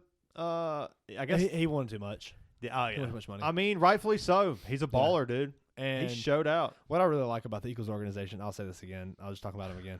But they're doing a really good job at balancing money. Like I feel like Bill Belichick is really stingy with his money. Yeah. And I thought the Eagles have found a good balance with that. As far because I would be okay with keeping C.J. Gardner Johnson, but they're just like, we can get more. Yeah. We'll see in a couple years when those rookie contracts. That's gonna be the hard part. Yeah. But yeah, the Lions getting C.J. Gardner Johnson, he fucking balled out for him, and I love to see that. Yeah, I love to see that. Was it. me with Chandler Jones, kind of bittersweet. Yeah. I got the Lions 11-6. The Vikings 10-7. I think that either one could win this division. But I do believe in Dan Campbell. Yeah. And the way they believe in his. Jared Goff looked good, dude. Jared Goff is so accurate. Jared Goff has less interceptions than Patrick Mahomes right now. He's a pro. Jared Goff isn't going to win a Super Bowl. I don't think. He's took a team to the Super Bowl. But I will say he is good enough to get you to the playoffs, and he is very accurate, and he's got a good release. He's a pro's pro. Jared Goff is a good quarterback, not a great quarterback. Shadur Sanders hits the Deion shuffle after diving into the end zone for a 1-yard touchdown. Oh, that's great. You loved it. You love to see shit like that. Yeah, breaking news. Nice. You want to? I'm gonna grab another beer. You want to take a break real quick? Yeah, let's take a break. We still got the east, south, and west. We'll be right back. We'll be back, guys. Sorry, right now. Cheers. We're back, man. So yeah, we just finished off the NFC North. So we got the NFC South. You can go ahead and start. I'm old head, man. I got to bring out the pen and pad. NFC South. Okay, finishing last. I'm sorry, Panther fans. Oh, I got the Falcons finishing last. It's gonna be a bad year. It's gonna be bad. It's gonna be bad for the Falcons and the Panthers. I got the Panthers going 5-12. There's nobody on the offense that's worth a shit. Yeah, nobody. DJ Chark. No, nobody. Like there's no. Okay, Chuba Hubbard. He's okay. He is an average running back. He's a volume guy. He's not going to bust. Yeah. I mean, but he's 20-yard okay. gains. He's okay. The only thing I believe in that team is isn't Frank Reich out there now? He is. I believe in Frank Reich, and I think Bryce Young. I mean, we'll see, but I think it's going to be just as ugly as Jonathan Houston. Mingo. Let's compare Houston and I'm Carolina. taking Houston. I got Carolina with one more win than Houston, but that's because they play in an easier division. Yeah, exactly. They play in an easier division. Yeah. It's going to be. I got 1, 2, 3, 4, 5, 6 straight losses for the Panthers to open up the season. They get 2 wins. They go 1, 2, 3, 4, 5 more losses. They get 2 wins, loss, win. I don't know. It's funny you say that because I have the Falcons finishing last in this division, but I have them winning the first game because it's at home. It's in Atlanta. I do have Atlanta winning that game. Yeah, I have Atlanta winning that game, but I have the Falcons last. I don't know. I just don't believe. Is it Ritter you don't believe in? I don't believe in Desmond Ritter at all, dude. I don't either. I don't believe in. But Drake London, I mean, is a good talent, and Bijan Robinson obviously is fucking good. That's what the difference is for me. The difference There's more talent with me between I think the Falcons. Yeah, they give me the edge against the Panthers because they have a better offensive line. They have an offensive line that got Tyler Algier 1,000 yards. Everybody keeps saying Tyler Algier is still there. You know, he's going to cut into Bijan's workload. Maybe. He's still there. He might get fucking 700 yards this year. Cut in. I don't think he will. He could. Well, you know, he could because it's going to be a run-heavy offense. It's going to be run-heavy, yeah. You can't let Bijan run it fucking 500 times. You're right. He's not Sean Castle. Shout out to our Madden. Shout out to Madden. To our Madden franchise league. Bijan's going to get Bijan's going to get 1,400 yards on the ground, 12 touchdowns, and yeah, he's going to fucking and probably like 400 in the receive. It's going to be ridiculous, yeah. They're going to. If you're going to take in this league, there's a lot of talent in that offense. If you're going to take a running back that early, the offense has to flow through that guy, and you see those coaches go, you know what? He's not going to be here in 4 years when the contract's up. We're going to dog him out now, and that's what you're going to see. This is the only one that I've thought that I was actually wrong on. Yeah, I think I should definitely switch the Panthers and the Falcons. Where do you got the Falcons finishing? I got them finishing 8-9. Well, which point in the division? Third, second. You got them finishing second. So I had them finishing fourth. But I think third or second. I mean, any of these fucking teams could finish last or first. Yeah. Except for the Panthers, probably. You're probably right about that. I think I would switch my rankings in there to the Panthers finishing fourth, and I think I got the Falcons finishing third. There's just more playmakers across the board. You got Kyle Pitts, Drake London, Bijan, Tyler Algier is good still. Now, if you put Bryce Young on the Panthers, I think that's you're going to see a fucking possibly a playoff team. Maybe not this year. Bryce Young on the Falcons.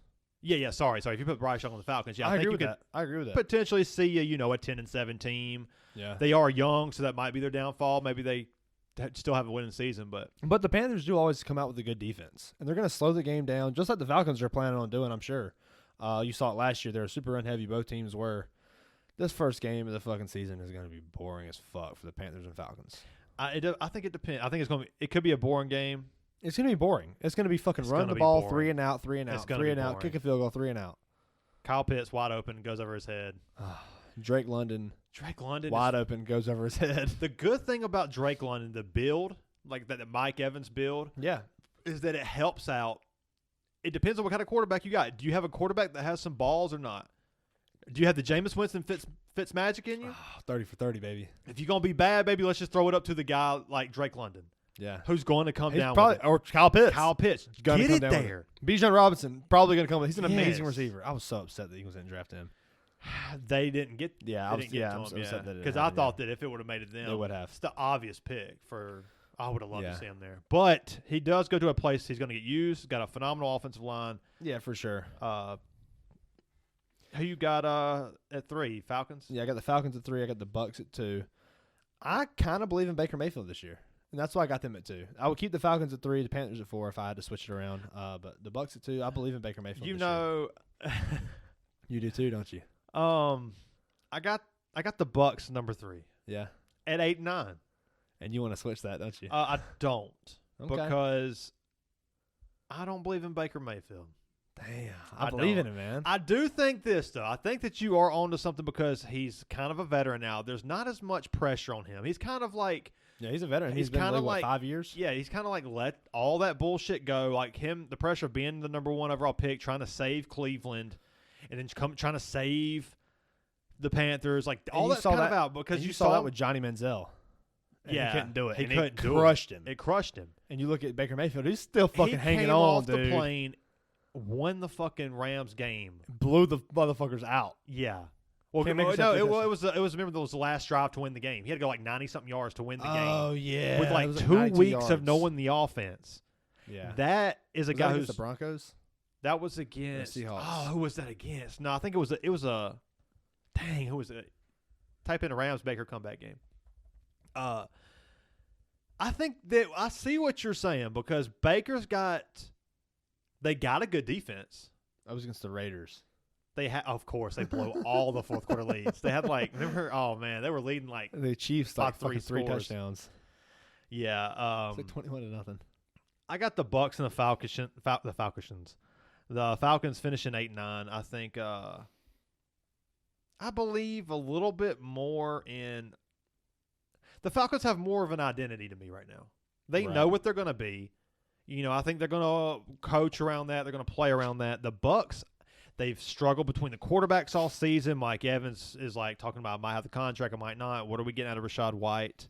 The defense is going to be better than the Falcons' defense. That's for damn sure. That could make them finish 9-8, 8-9 ahead of the Falcons alone. Just the defense For sure. But I think the offense is going to be more productive for the Falcons. Yeah, I disagree with that. I think the Bucks are going to have a more productive offense and a better defense.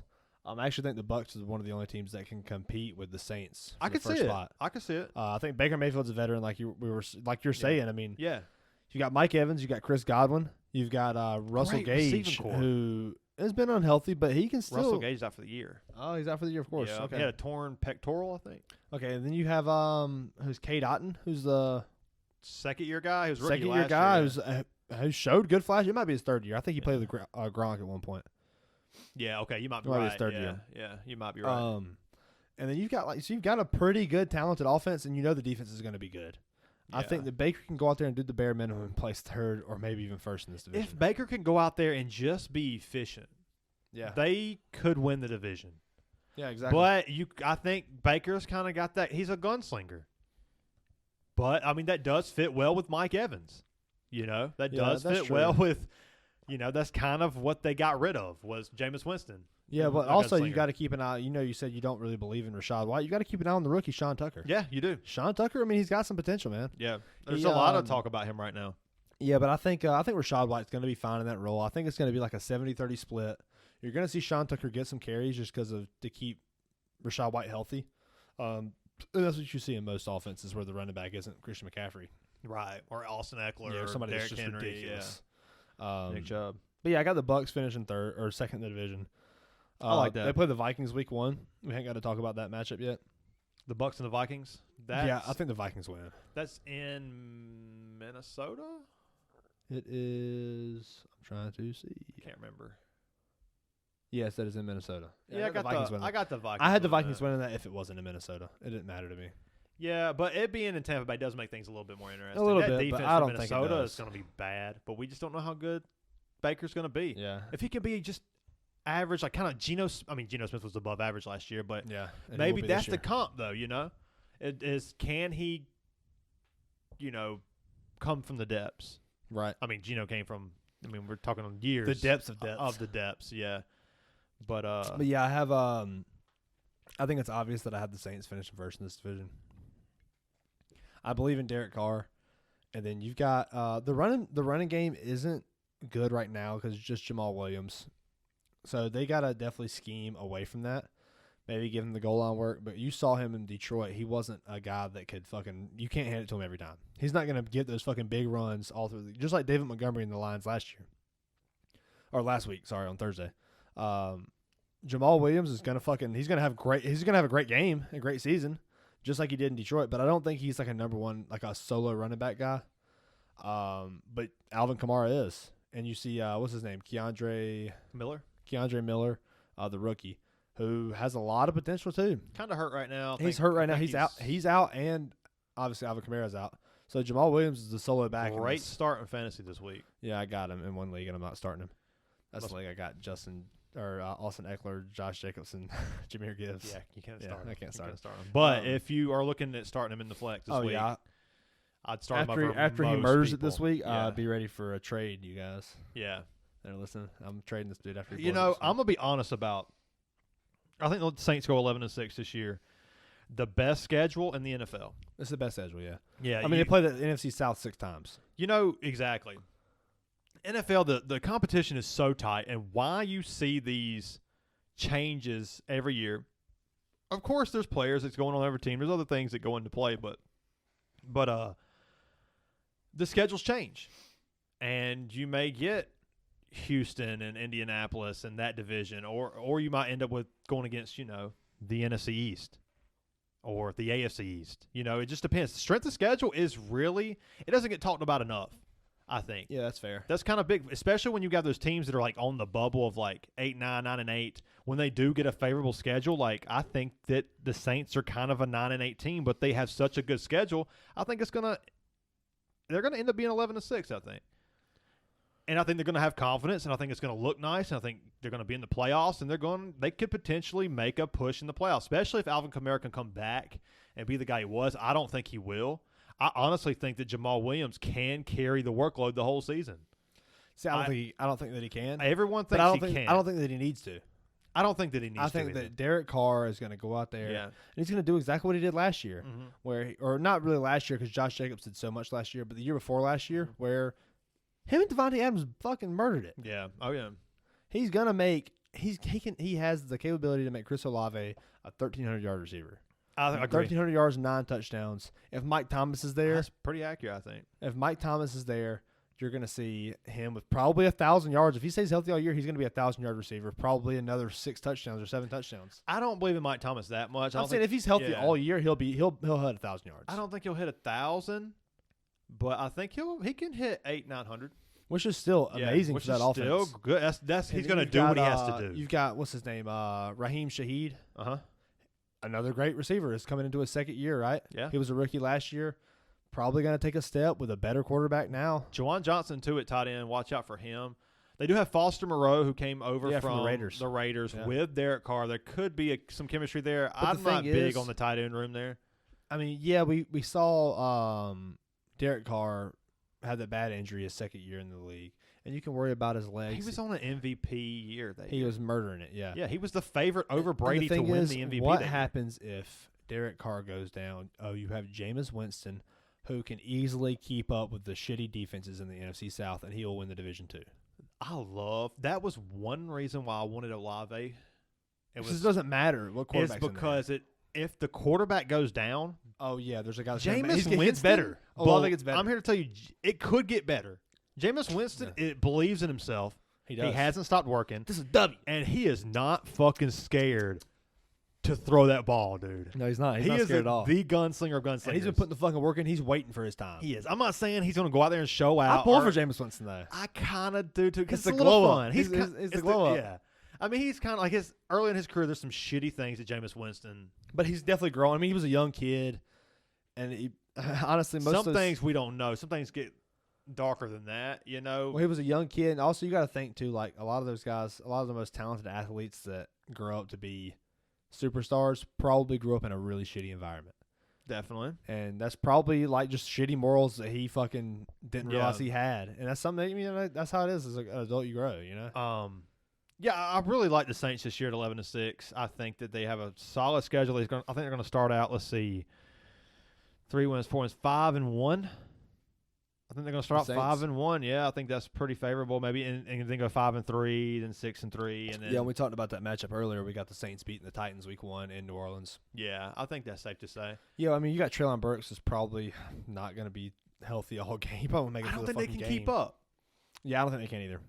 DeAndre Hopkins has to be DeAndre Hopkins, and Derrick Henry has to be Derrick Henry. Yeah, and I think that could be enough for Tannehill. I don't think DeAndre Hopkins will be. I don't believe in him. I still think he has. He has something there. I still think he has 1,100 yards in him. I don't know if he can stay healthy. I don't agree with that. I don't think he has that with the quarterback that he has. And that's the problem. Yeah, that's the problem. Yeah. Yeah. But I mean, he did it with Kyler Murray, who balled out that year. He did. And that was when what's his name? Who went to Thailand?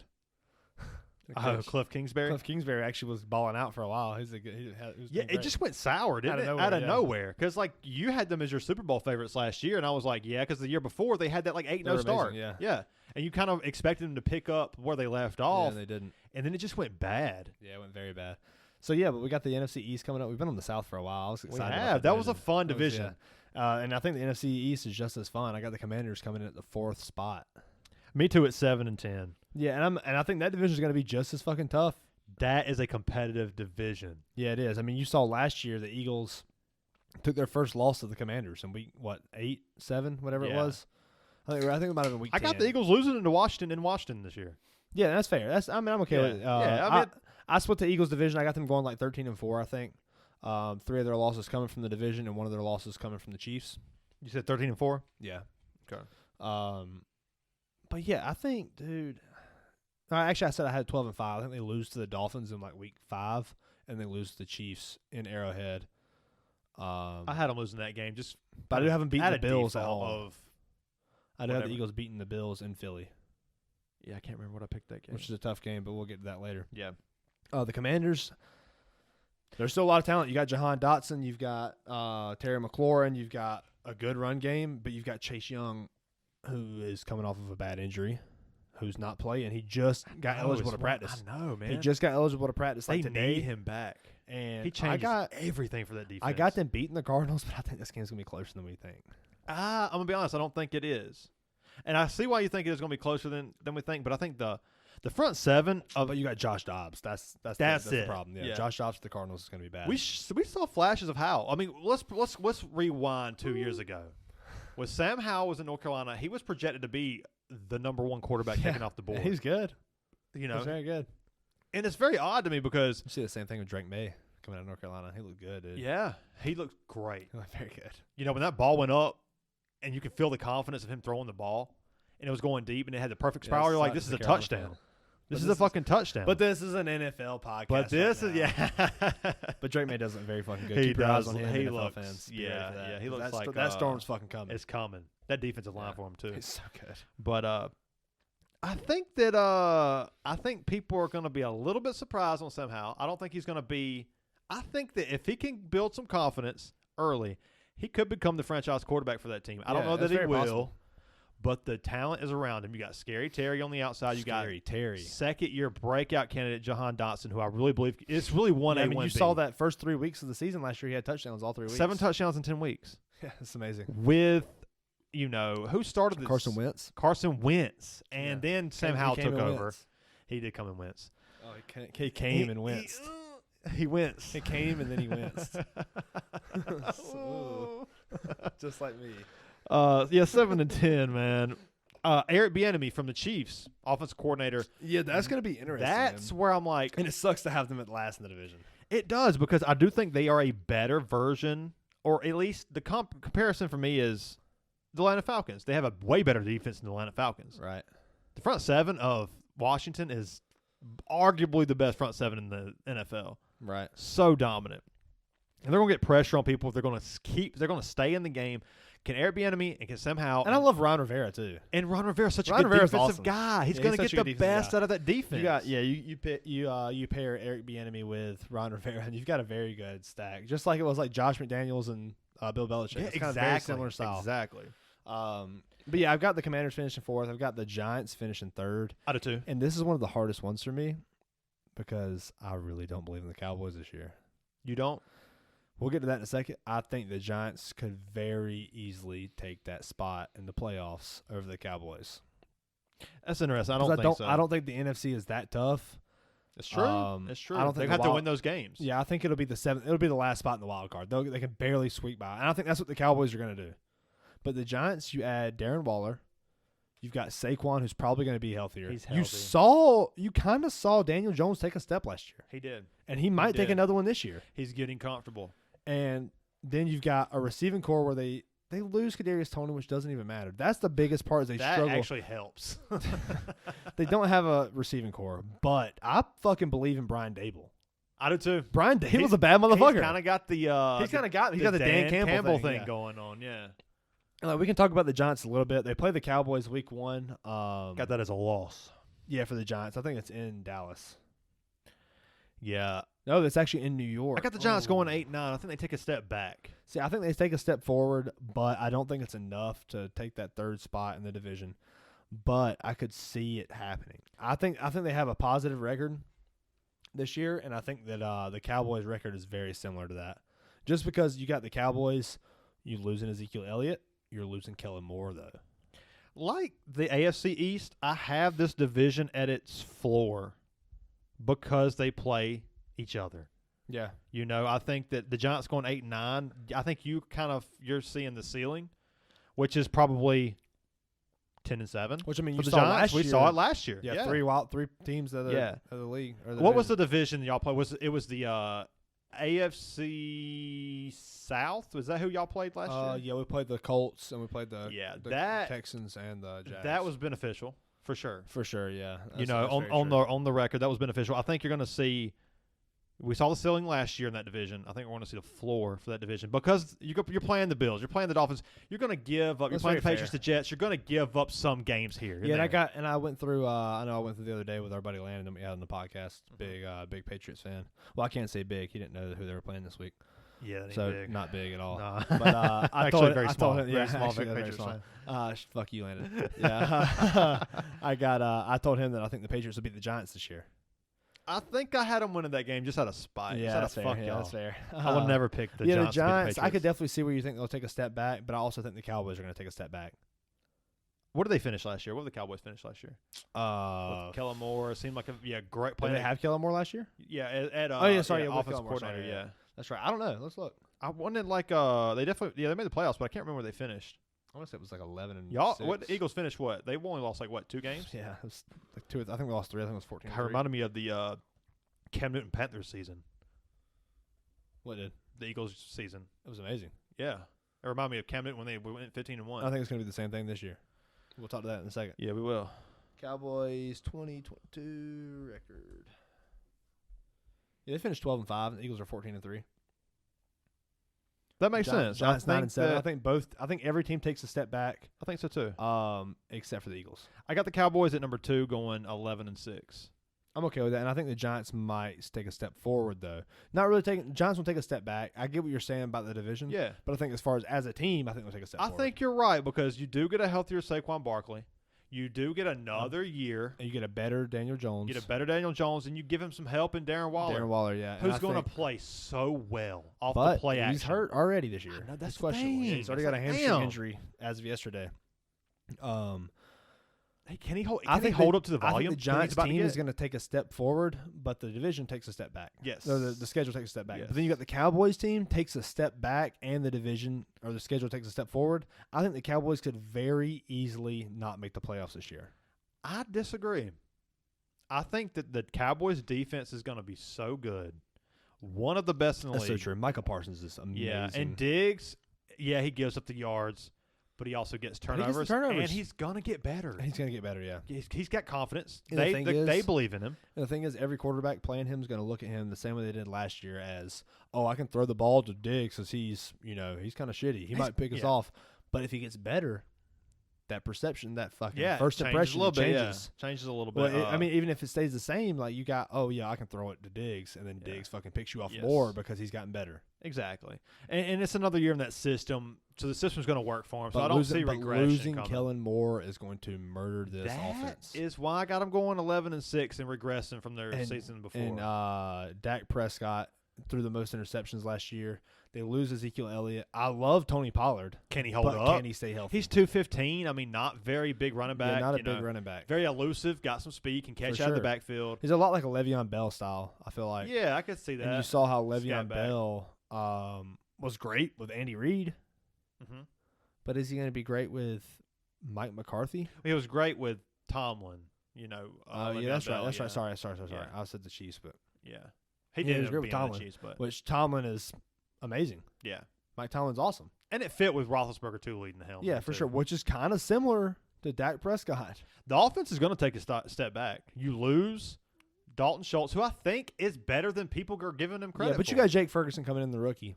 Who has a chance to shine. Yeah, he does, but I don't think it'll be like Dalton Schultz did. Yeah. Dalton Schultz was the guy that was there when you needed Yeah, him. and you also lose Ezekiel Elliott's amazing pass blocking skills. Yeah. That dude can pass block on You third saw down. that in the playoffs when He got blew up in the when they put him backfield. when they put him under center. What are you thinking? What the fuck was that? Yeah, wild. The Cowboys, I got starting to see win, loss. So I guess I got them going 4-2 to open it And they up. play the 5-2, 5-2 to start the season. 5-3, and then 6-3, 7-3, 8-3, 9-3, and then I think they go on a 3-game losing streak. 11-6. I think it's because The division's the tough. division, You and take a I step think back they without Kellen Moore. yes. And then we got the Eagles. I've talked about them too much already. I mean, I'm fired up for some Eagles football. It's easy to talk about it. It's Eagles to talk about them because dude, y'all have a good team. yeah, the team is good. It was amazing last year, and we've only added. Yeah, We've exactly. only added people. We haven't lost anything yet. And I think, honestly, you're going to see the Eagles with Howie Roseman has really built a selfless I organization. believe in that organization. He's I built a have to very say. selfless Yeah. organization where these guys will take pay cuts and reorganize their contracts to stay. They've missed on some draft picks, but I think they've hit. He's on gotten better. more. He's gotten better. Yes, the past 3 years, dude, they have drafted so well. 2 years, the past 2 years. 2 years, You take so 2 years well. ago, I would have said get rid of Howie Roseman. Oh yeah, it was bad with Artega-Whiteside and Jalen Reagor. Yeah, It was Artega-Whiteside, Jalen Rager, that's the ones that hurt the most. Because Yeah. he could have drafted Justin Jefferson and DK Metcalf. Could you imagine? What the fuck? I mean, all teams have that story because But the good thing is, all the complaints were draft SEC, you stupid fuck, and he did. he went all Georgia. He went all Georgia and Alabama. That's all the players we've got. Championship football. And it's great. And Yeah. you see it paying off. Players who can play well in big games. Let me have them. But you know Jalen Hurts is going to be amazing. If he can stay healthy, which you saw a little bit of injury last year, but, I mean, in the postseason, he was incredible. Obviously, that fumble in the Super Bowl sucks. But he's Yeah, only it going to learn does. from that. And, honestly, that loss is probably going to make the team better. But, like, you see guys like Darius Slay who they cut, and then he was like, fuck you guys. I'm staying. Give me less money. I want to. Darius Slay stays. Fletcher Cox stays. I want to. Yeah, I got them going 12-5. That's what I have them going. 12-5. I think it's going to be a great year. Let's see. I got them going 1, 2, 3, 4, 6-1, 6-2, 7-2 to start the season. Yeah, I got them winning every game until they play the Dolphins. I think it's like week 5.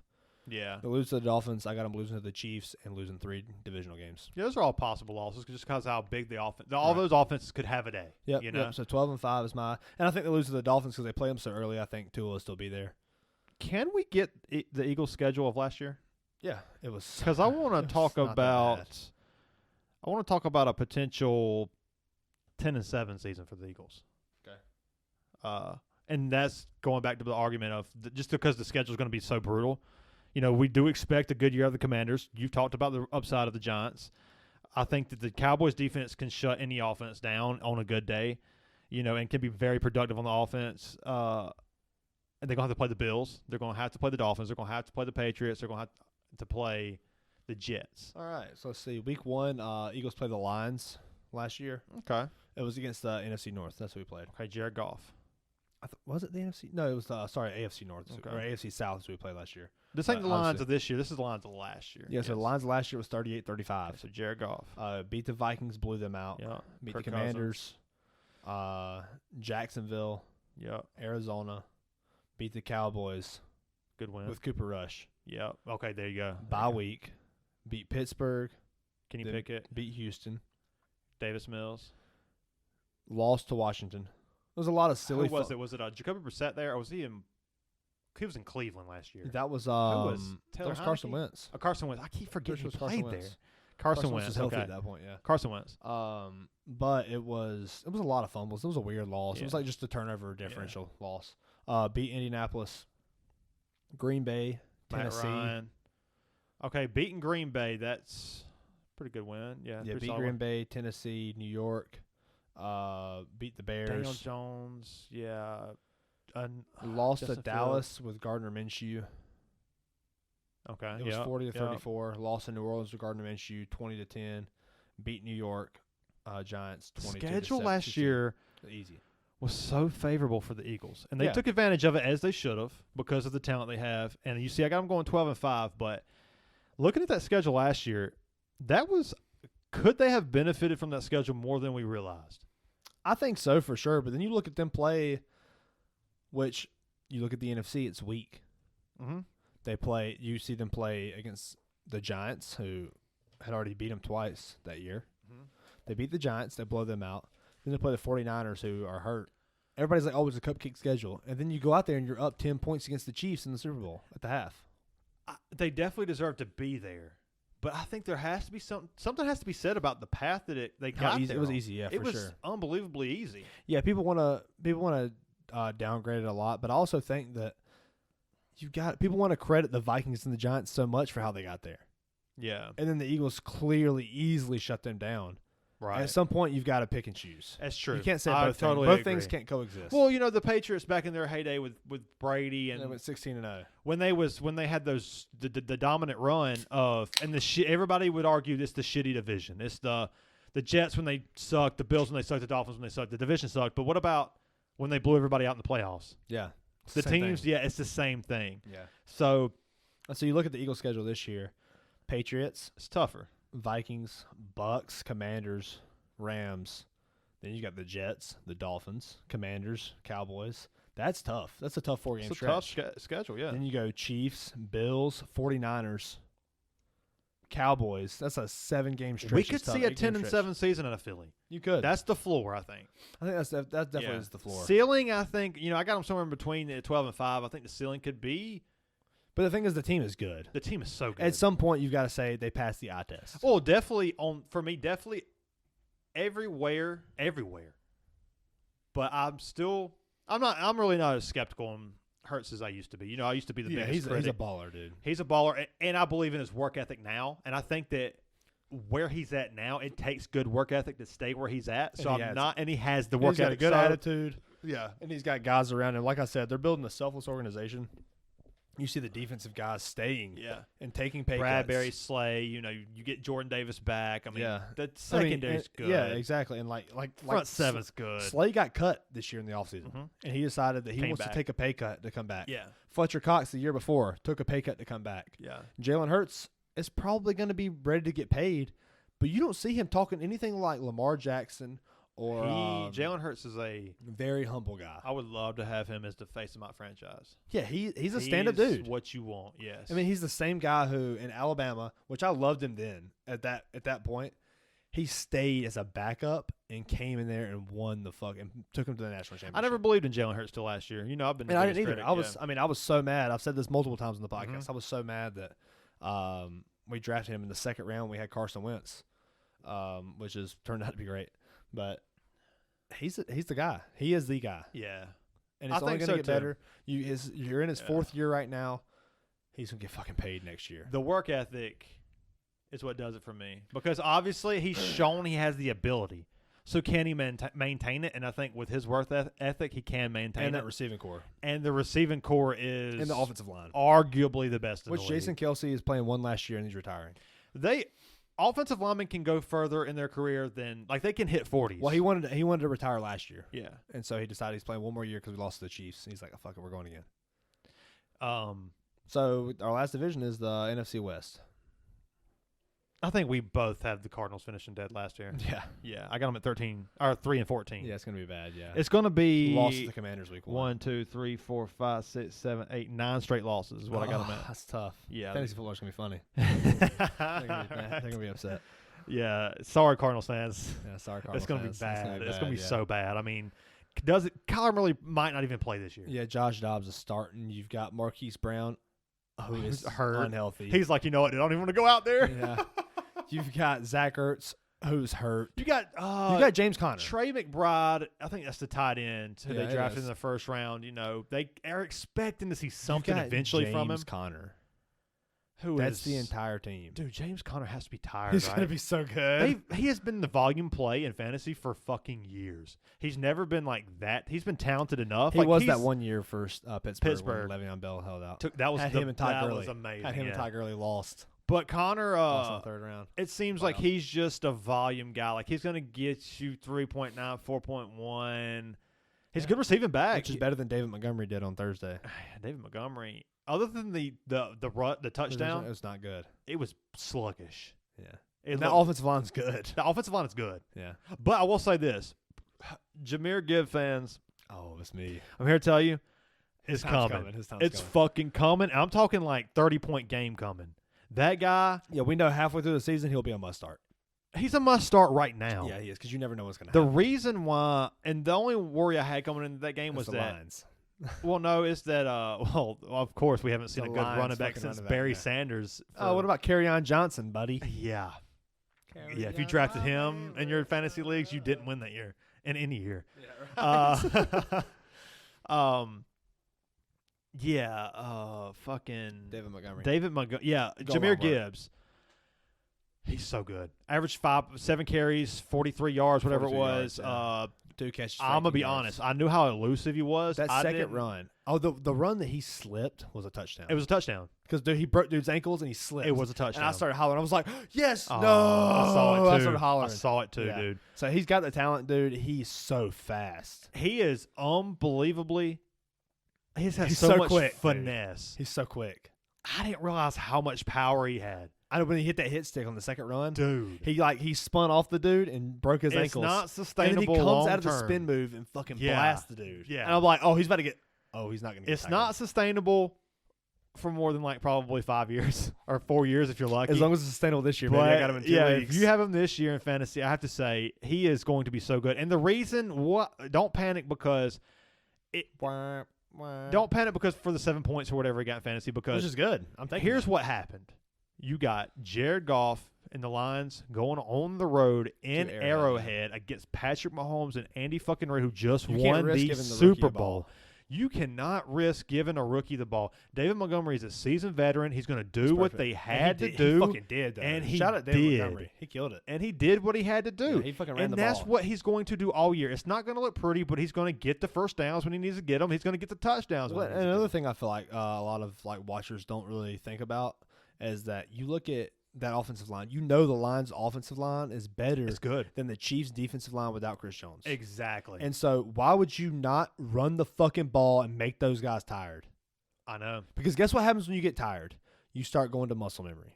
And when you start Yes. going to muscle memory, the better man wins. Yes. And guess what happens when the Yes. better man wins? You got those fucking the Lions' offensive line just fucking murdering them. Yeah. They were murdering at the end of the game. They couldn't stop the run. They just ran the ball like 10 times in a row. In that game, they won by 1 point. An amazingly coached game by Dan Campbell. The fucking They 17. won that game. This is the NFC West. I'll be honest. They That's the won NFC that West game division, by the because way. Andy Reid got slightly outcoached by Dan Campbell. Yeah. And that's not a knock on Andy Engineers, Reid. Tony drops Andy some Reid crazy is an balls. all-time great coach. But you got Patrick Mahomes, and Detroit don't have Patrick Mahomes. Yeah, You know, Jared like- Goff. They got Jared Goff, who's so efficient. Also in the that second game. time he's beat Patrick Mahomes. by the way. Undefeated. I saw Mahomes. it's the new Eli Manning Brady. Oh, I was like, that's great. God. But it is the NFC West. We're talking about the Cardinals, and we Yeah, got sorry, off we got this. on a tangent here. Yeah, 3-14 for the Cardinals. It's going to be bad. yeah. I got the Welcome I got to the the first Rams pick. finishing third. I'm sure you do too. I do too at 4-13. It's not going to be good. I don't believe in Matt Stafford.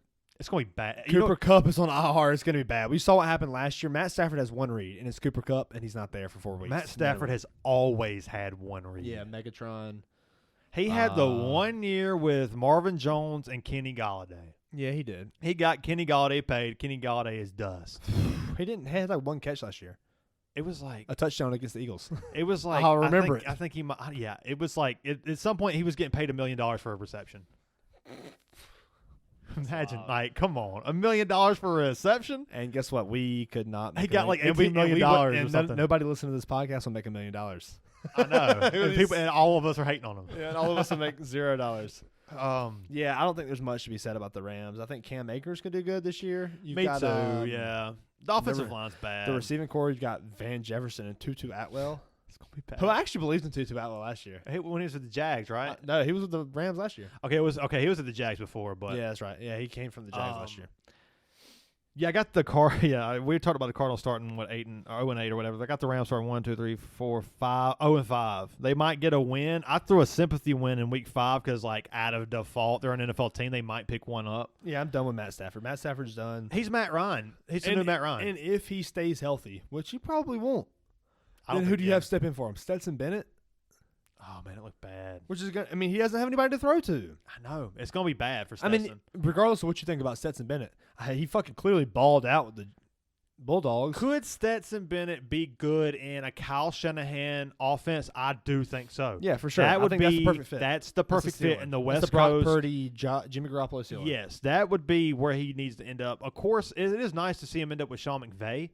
It is, but And he could shine, but he can't shine without Cooper Kupp, and he can't shine without Cam Akers being Cam Akers. And I think Matt Stafford's the same guy. I think Matt Stafford is going to be Matt Ryan at the Colts. Yeah, and I think Stetson Bennett is going to be Matt Ryan at the Colts. Center blocks tied to the feet in the pocket, turnover machine, no confidence, worried about the injury. Yeah, You know, yeah.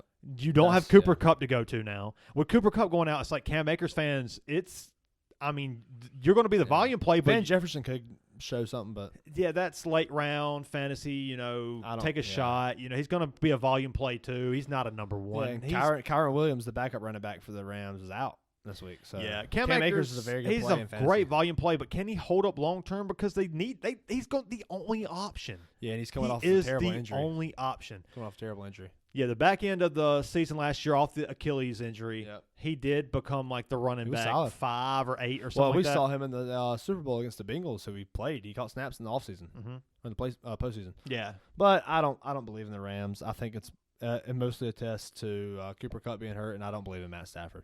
The defense is going to give up so many points. But Seattle, I fucking believe in them guys. Can you name one defender other than Aaron Donald on the Rams? Because I can't.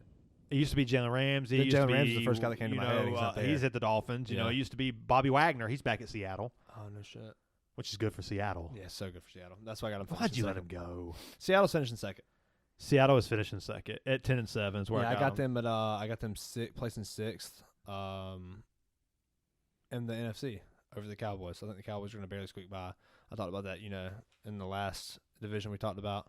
I got them finishing sixth too. Oh, who do you got finishing Seattle. seventh? Seventh, and we'll get there. We'll get there in the playoffs. Yeah, sorry, I just like to say it because it's on my notes. Yeah. But yeah, Seattle, dude. Geno Smith's going to pick up right where he left off. You got Jackson Smith and Jigba coming out healthy. Tyler Lockett coming out healthy. Yeah. DK Metcalf coming out healthy. Kenneth Walker coming out healthy.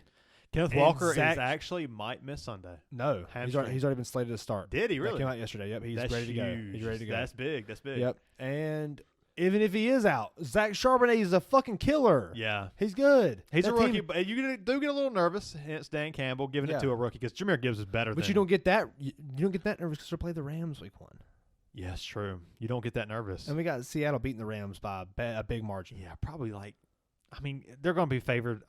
You probably can look at the line. It's probably they're favored by 7. Yeah. I would imagine. 6. So I've got Seattle finishing great. That offense is amazing. Yeah. The defense is going to be good. Pete Carroll is just going to have his fucking guys at line. Yeah, I got him starting. Pete Carroll's an amazing. He's one of the greatest coaches of all time. Yeah, he's going to do great. 5-2, and then going. Let's see, 7-3. They're going to end the season strong, but there's going to be a couple losses in there. I got them hitting a 4-loss streak there, and ending with a 3-win streak. I don't know the division they play, but yeah, I don't think there's too much to be said about the Seahawks. It's just. Yeah, the defense is going to be solid too, and the offense is going to be solid. I mean, I think they have a good season, man. They wrote me off and I didn't write back. Oh, Geno Smith, shout out! So nice, what a fucking legend! Yeah. What a legend! Let's talk about the 49ers though. That's our number 1 pick for the division. It's scary. It's so scary. It's scary because I don't think they finished first. I think they finished. I got them finishing second in the NFC. Obviously first in their division. I mean that team with Kyle Shanahan. You have Eagles finishing first? I do. You should. Christian McCaffrey is going to fucking just kill it. I got the 49ers finishing first in the NFC. Okay, and the Eagles finishing second. Eagles finishing second. I got the 49ers 13-4. I got them starting 7-1. Yeah, I think that's probably what the Eagles. I think that the only worry is Brock Purdy. The defense is it the only worry? I think so. Okay, Deebo Samuel dealing with injury.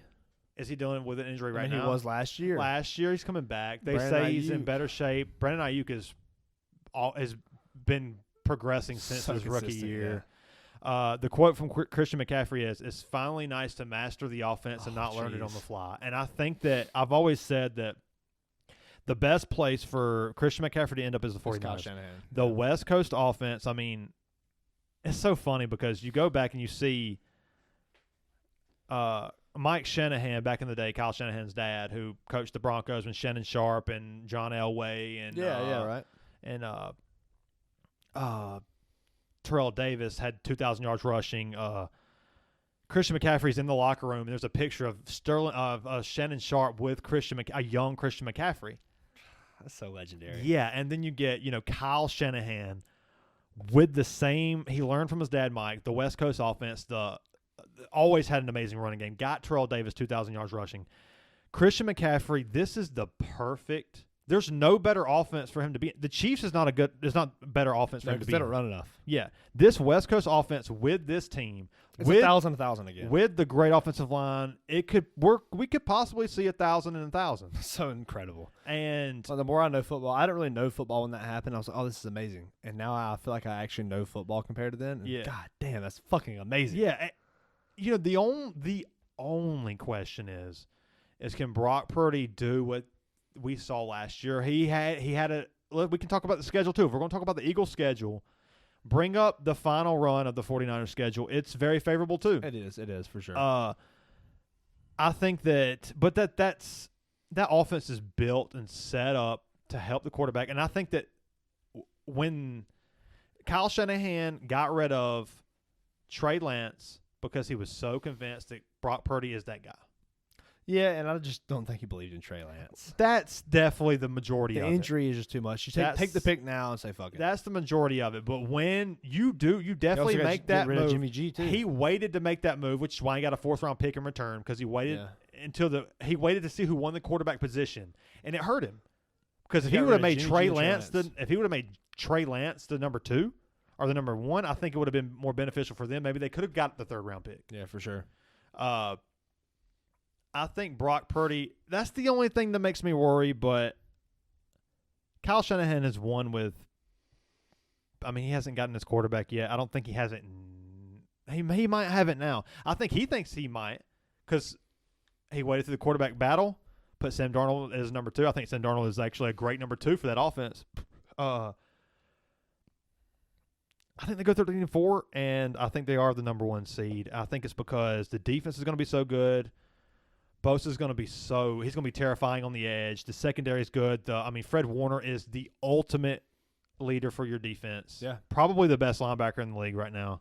They're going to get pressure. They're going to be great against the pass, which you have to be. You have to be able to get pressure and be great against the pass, kind of like the Bills are, to win Super Bowls. You look at all the previous Super Bowl winners, they always have an edge rusher like Von Miller against the Panthers, like the Legion of Boom against the 55 touchdown season against Peyton Manning, they shut that down.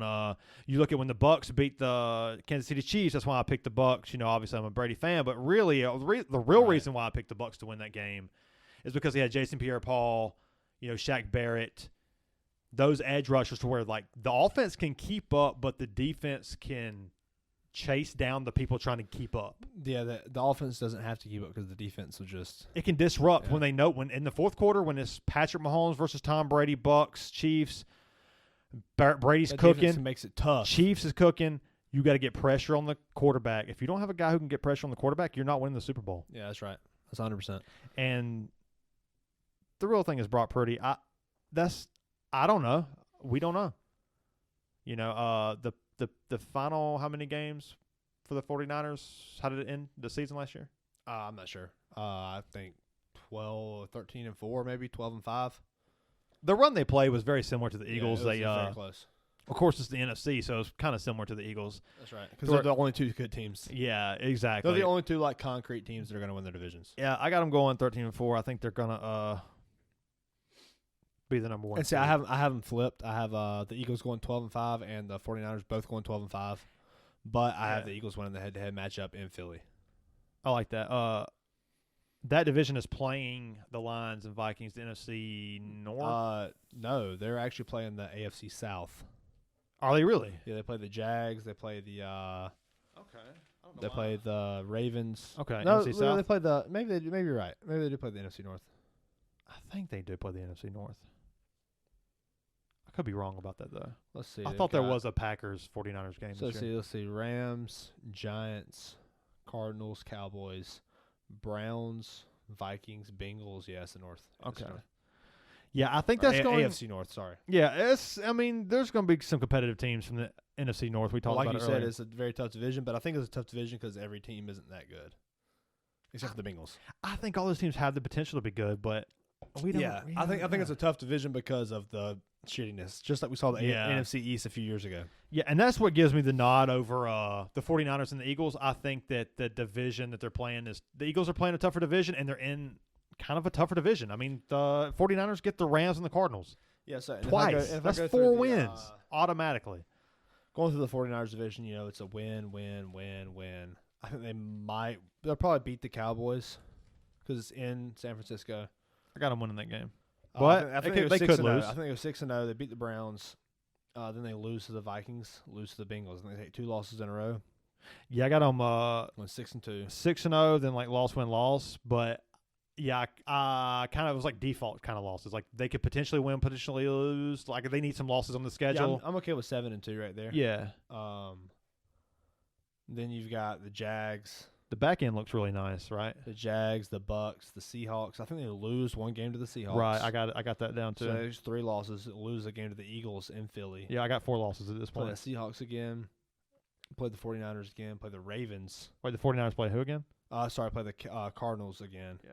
That's a fucking win. But yeah, I got the ended on a 4-game win streak. But the reason I said the Eagles are going 12-5 is because I got them splitting the division. So if I got them splitting the division, I got the 49ers splitting the division, and that's why they're both going 12-5. Okay. I mean, I like that. I think that 12-5 is 12-5 could definitely the happen. Eagles beat the 49ers. But let's go ahead and get into the NFC playoff matchups. Let's do it. So for my matchups, who's the number 1 seed? Eagles? So I got the number 1 seed is the Eagles. I got the number 2 is the 49ers. I got number 3 is the Lions. I got Lions at 3 too. And I got the Saints at 4. I got the Saints at 4. Then at 6, I've got Seattle, and 7, I got Cowboys. At 6, who you have at 5? Oh, I'm sorry, I got the Vikings at 5. I have Cowboys at 5. I have Niners 1, Eagles 2, Lions 3, Saints 4, Vikings. Cowboys 5. Yeah, Cowboys 5. Sorry. Seattle 6 and Vikings 7. So I've got Vikings 5, Cowboys 7, and Seattle 6. Okay, who do you got making it to the next round? So wild card round, we've got 49ers versus Seattle for me in the first round. You've got 49ers versus the Vikings, right? Right. I'm taking 49ers. I got 49ers as the number 1, so they get the bye. Oh, that's right. Okay, Yeah. so you got the Eagles versus the Vikings week 1. Yes. Eagles winning that game. Yeah, and I've got 49ers versus Seattle. 49ers winning that game. I like that. I've got Vikings versus the Saints. I got the Vikings winning that game. Sorry, I've got 49ers versus the Cowboys. I forgot. I switched my order, but I forgot it right now. So I've got 49ers versus the Cowboys. I've got the 49ers winning that game. Okay, I've got the Lions versus Seattle. I've got Seattle winning that game. I got Seattle winning Lions versus Seattle. And then I've got the Vikings versus the Saints. I've got the Saints losing. Saints Diggs! Remember that game? Yeah. I've got the Saints losing that game. I got the Vikings winning. That takes us to the divisional round. I've got Eagles versus Cowboys going into the divisional round. I got Eagles versus Seattle. Which it would have been Eagles versus Seattle. Yeah, that's backwards once again. I've got Eagles versus Seattle. I got the Eagles winning that. I do too. I got 49ers winning against the Vikings. You think the Vikings gonna make it that far? I think so. They definitely I think the Vikings are going to play the Saints. Yeah, I think that I like that though. I like the way you got it set up. I think that definitely could happen. I got the 49ers playing the Cowboys. And you think the 49ers win? I think the 49ers beat them because So the Cowboys. When have they ever beat the 49ers? And it's a repeat NFC Championship. I got the Eagles beating the 49ers in the NFC Championship again with home field advantage. And you got the opposite. I have the opposite. Yeah. I have the 49ers. Which makes sense. It's home field advantage. Yeah, I had the 49ers winning that game, and I think the 49ers this year are going to benefit off an easier division than the Eagles do because the Eagles are playing a tougher schedule. I think they're going to get the number 1 seed because of that. Are the Eagles a better team? I don't know. I mean, I think the 49ers I think so. I don't think it's a question. I think the 49ers offensively are the better team. I disagree with that because you have Brock Purdy at quarterback versus You know what? I don't Hurts. know. I think that obviously if you have I think the only thing that's missing from the 49ers from winning the Super Bowl is an efficient quarterback. Yeah, and you don't have that. You don't. You might get efficiency from Brock Purdy, but you're not going to get, You're not going to The see efficiency from Aaron Rodgers would have been amazing here. It's going to be just like Jimmy Garoppolo against the Chiefs in the Super Bowl. But I don't know. I'm not so convinced that's going to be the case. Maybe I like the comparison because I think that's ultimately that's what the 49ers end up getting. You know, yeah, that's what it seems. And you look at the Eagles' offense, the 49ers can't keep up with it. And we saw last year the 49ers defense couldn't stop it. My thing is that I think that the 49ers receiving core is better after the catch than the Eagles receiving core. I think that's huge. I think that and I think the tight end position they dominate there. Yeah, Goddard's good, but can Kittle even stay healthy? That's the problem. He's starting out injured, always injured. You know, I don't even know if we even have him ready here. You know, in late very true. in January, do we even have Dallas Goedert or Kittle? I'm okay with the Eagles. I think it's going to be Eagles 49ers NFC Championship. I'm okay with either team winning. I feel like that's. I mean, obviously, I'm not okay with it, but I feel like as far as statistically, I feel like I'm okay with that happening either way. I got the Niners winning that game. Now let's go to the AFC playoff matchup. So we got the Niners. You got the Niners in the Super Bowl. I got the Eagles in the Super Bowl. Yeah, I think we're going to differ a little bit in the AFC. So for the AFC, I've got the Bills, the bye. I got the Chiefs in the second position. I know you have the Chargers in the second. And the second, and the Chargers. The number 2 seed, I got the Bengals. Okay, that's fair. So you got the Chargers at 3. I have the Chargers at 3, yes. And then you've got the Jags at 4 because they won the division. That's right. Yeah. So for me, I have the Chiefs versus the Ravens. That's the number 2 versus the number 7 seed. Yeah. Got the Ravens at number 7. The Chiefs win that in my eyes. Obviously, I felt that's a pretty easy pick for me. I got the Chargers repeat against the Jags. I think Brandon Staley actually holds on to his job this year and beats them. I got the Chargers winning that game. I like that. And then you got the Bengals versus the Jets. I think the Jets lose to the Bengals. The Bengals are too good. It's funny. In that position, I have the Jets at number 7, and I have them marked out. I have the Bengals at number 2 playing the Steelers. I think the Steelers are a little dark horse. They're a little – you get Mike Tomlin. Oh, so you have the Ravens not – The Ravens are at 5 for me. Oh, so you have all 3 of those guys winning. I have all 3 from that division, and which sounds kind of a little crazy. But I just think that the Steelers have another year all together. The group of guys is going to be all in sync, a little bit better than the Jets. The Jets' offensive line. So you do have the Jets not making the playoffs. I have the Jets missing the playoffs because of the schedule against the NFC East. We've talked about that. I think the inconsistencies at the offensive line that the Jets have is going to ultimately get them. I think I picked them 10-7 or something.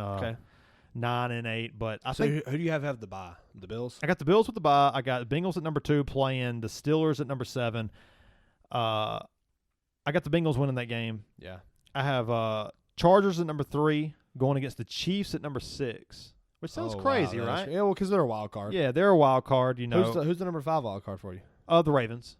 I think the Bengals win the division. That's why I have them number 2. Okay. I think there's going to be Ravens Jags.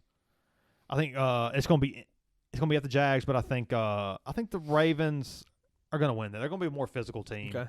And they've been there. Lamar's been there. He's faced faced it all. What about the Chargers and the Chiefs? Who'd you say win that? I think the Chargers win that. Okay. I think it's going to be – and this is probably the most controversial thing about all of my season is, I was big on the Chargers. I picked the Chargers to win the Super Bowl last year.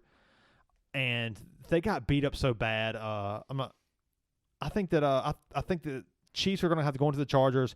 They're going to have Kelsey back. It's going to be Andy Reid. It's going to be tough, but I think Kellen Moore at this point, if the Chargers are healthy and they are that number 3 position, the offense is going to be incredible. I think that you're going to get Khalil Mack back. You're going to get Bosa back. Asante Samuel's moved to the slot. It's going to be a better defense, not as good as I pictured it to be a year ago, but I do believe that. Yeah, Trevor Lawrence is the greatest prospect we've seen come out of college since Andrew Luck, since Peyton Manning. Yeah, I do believe. I mean, Joe Burrow. I think that Joe Burrow is 3rd on that list between. I think Trevor Lawrence is the greater prospect physically. Herbert 2nd, Joe Burrow 3rd. Right. And I would go Burrow 1, Herbert 2, Trevor Lawrence 3 right now in their careers. Yeah, for sure, I agree. All 3 of those quarterbacks could push to be.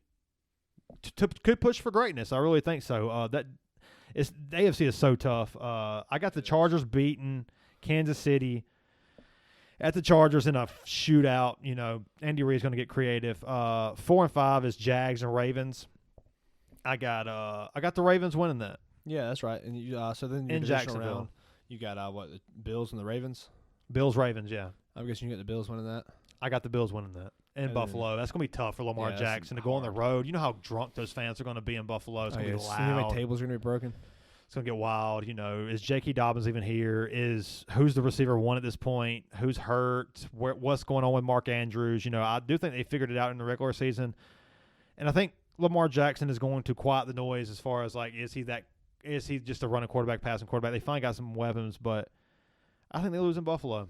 Yeah, I think that's fair. And then who'd you say? You have, I guess, the Bengals versus the Chargers. Chargers, yeah. And you got who you got winning that? I got the Bengals winning that. Yeah, I think that's fair. I think that Burrow's he's played in bigger games than Herbert. He's got a better organization. I think he's got a better head coach. Has been to the Super Bowl. Experience in playoff time is something that's very underestimated. Yeah, I agree with that. Sometimes you have to get there first to experience it, and you always lose, is what it seems happens. That's right. The Bengals have been here. They know how to handle the big pressure, just like the Bills. This is where I think it's going to be too much for Herbert. Yeah, I do think that the Chargers could win the Super Bowl as a dark horse, but I think that where I have them now is far enough. Yeah, and so for my divisional round, I've got the Chiefs versus the Bengals. I've got that in Cincinnati, and I've got the Bengals winning against the Chiefs. I like that. I got the Bills versus the Chargers. That's in Buffalo. It's going to be so hard for the Chargers to win that game. Oh, yeah. But it's improvement for the Chargers. I think Brandon said it once again. He keeps his job. He keeps his job. The Bills win there. Then we get to the AFC Championship. Our AFC Championship's the same. Our Oh, NFC wow, Championship's that's the same. funny. Yeah, that's Both funny. sides are the same. And I've got the AFC Championship. I've got the Bills winning over the Bengals. I have the Bills winning over the Bengals. Their first playoff appearance in a long time. Yep. Or the Super Bowl appearance, sorry. Super Bowl, yeah. And then so I've got the Bills versus the Eagles in the Super Bowl, and you've got the Bills versus the 49ers. I do, yeah. And I've got the Bills winning. I have the 49ers winning the Super Bowl. That's going to be fun. Yeah, That's gonna be cheers, good. dude. Man. That was good. I think it's the Bills' time. I think the Bills' versus the Eagles. Once again, even if it is the 49ers, I don't think the 49ers can keep up with the Bills' offense, especially with that defense. I And agree. And that's why I don't think they'll beat the Eagles. That could be true. That could be true. And so, when you get the Bills versus the Eagles, I think it's the Bills' time. But with the Eagles' experience in the Super Bowl, it's very possible the Eagles could win that. But I do see the Eagles at least making it to the NFC Championship with the fucking talent they still have. And with all the young talent they have, because they don't have to pay anybody right now. I think the only thing that stands in the Eagles' way of going to the Super Bowl is the Cowboys and the 49ers. The Cowboys being as good as that defense is going to be, and Dak is, he understands how to manage the game. They're going to be a playoff team. And it's a divisional game. Anytime you play a divisional team is that good, it gets emotional. Right. You've seen them before. Yeah, for sure. You drafted to beat those teams. You draft to win your division.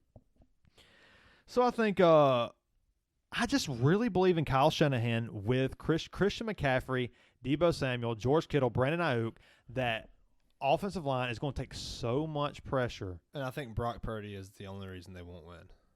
And that's the reason why they will. Yeah, I would agree with That's the that. reason If they they won't don't make it past win, the that Eagles. will be the Yeah, reason. that's why it's Brock Purdy. I believe in the team. They've been there. Kyle Shanahan is, he took the tough loss with Atlanta to New England. He took the tough loss to Andy Reid and Mahomes. He's been there. He knows how to handle it. Eventually, and the same for the Bills. It could be their time. Coming into this season, I thought that it could be the Bills' time. It's a brutal schedule. They might not even finish number one. It could end up being, the Chiefs again, or the Chargers, or the Ravens even. I could see coming out of that. Or the Bengals. Or the Bengals, yeah. But yeah, I got the 49ers winning. But I think if they don't, I think you're right. If they don't, then it's all on Brock Purdy. Yeah, I think it's I definitely agree with the Bills making it there. It's fucking time, dude. It's time. And how many times can they make it so close and not win? Yeah. It's time for them to make it to the Super Bowl. It's time. Yeah. And if they make it, I think they're winning. I don't see the Bills fans are going to load that stadium the fuck up. It's going to get wild. They're going to I don't see another team beating the Bills in the Super Bowl. Maybe they don't get the number one seed like I said. And even then, does it even matter? I don't know.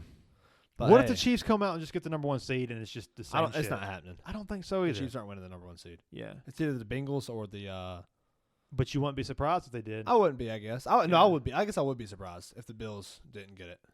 Oh, well, I mean the Chiefs. Like, would you be surprised if the Chiefs didn't get the number 1 seed? Oh, if they didn't? Yeah. I wouldn't be surprised. Or if they did, I'm sorry, if they did get the number 1 seed. I would be surprised if they did get it. I wouldn't be. As much as I know I should have put them in the number 6. 6, yeah. You had the Ravens finishing better than them. The schedule's more favorable. That's fine, but the Chiefs are still the Chiefs. I think they have more of an identity, too. That's fair. But we'll see. I mean, I guess the Chiefs are the passing team. It's just, that's right. I think they're going to struggle more. You know, I think they're fair. in a, I don't know. The Ravens are in a tough division, too, but I think they're going to be more physical than the Chiefs. It's going to be a great season, man. Hopefully we can have this out before the game's going tomorrow. Yes. This it's is been Saturday, fun, so dude. Most of these predictions I had before the Chiefs and the Lions game, which I don't think it would have mattered in the long term. I got the Lions losing the first week, the wild card week of the playoffs. Anyways, yeah, that's what I'm saying. They're number 3 for you. They're number 3 for me. The Lions, like you said, the playoff experience is so much. I don't think the Lions makes it farther. Than it changed a little bit in my belief in the Lions. With the stat, like I said, with Minnesota, with like the point differential, that made me automatically put them number 2. Yeah. Seeing that and the fact that the players believe in Dan Campbell like that and how for accurate sure. They have an identity. They know what they want to be already in a season. It's week 1. They know what they are and they're going to apply it every single week, and they believe in themselves. And I think that's going to win the division. But the Chiefs, I mean, I was going to pick the Chargers to win that division anyway. Right. You know how big I am on the Chargers. I think Herbert is a potential MVP season for him. Yeah, I can see it. You know, he doesn't have to hurt ribs. He doesn't have Keenan Allen out. He doesn't have Mike Williams out. You know, you bring in Kellen Moore. Yeah. You have a healthy. You bring in even extra weapons, and Quentin Johnson, and you get right. Palmer back too, who was also hurt in week 3. Yeah, that's right. So we'll see. It's gonna be fun, dude. It's fun to do a special. Yeah. So Bills and Niners. I think it looks better than last year. Bills and Eagles. Yeah. Yep. Cheers, man. Oh, you picked the Eagles to win? No, I got the Eagles losing against the Bills. That's right. That's what I thought. Yeah. The Bills winning. That's interesting. Yeah. We'll see. It's gonna be good. It'll be fun. Hey, thank you guys for watching, and we're gonna have a podcast come out tomorrow too. So yeah, we'll see you guys. See y'all.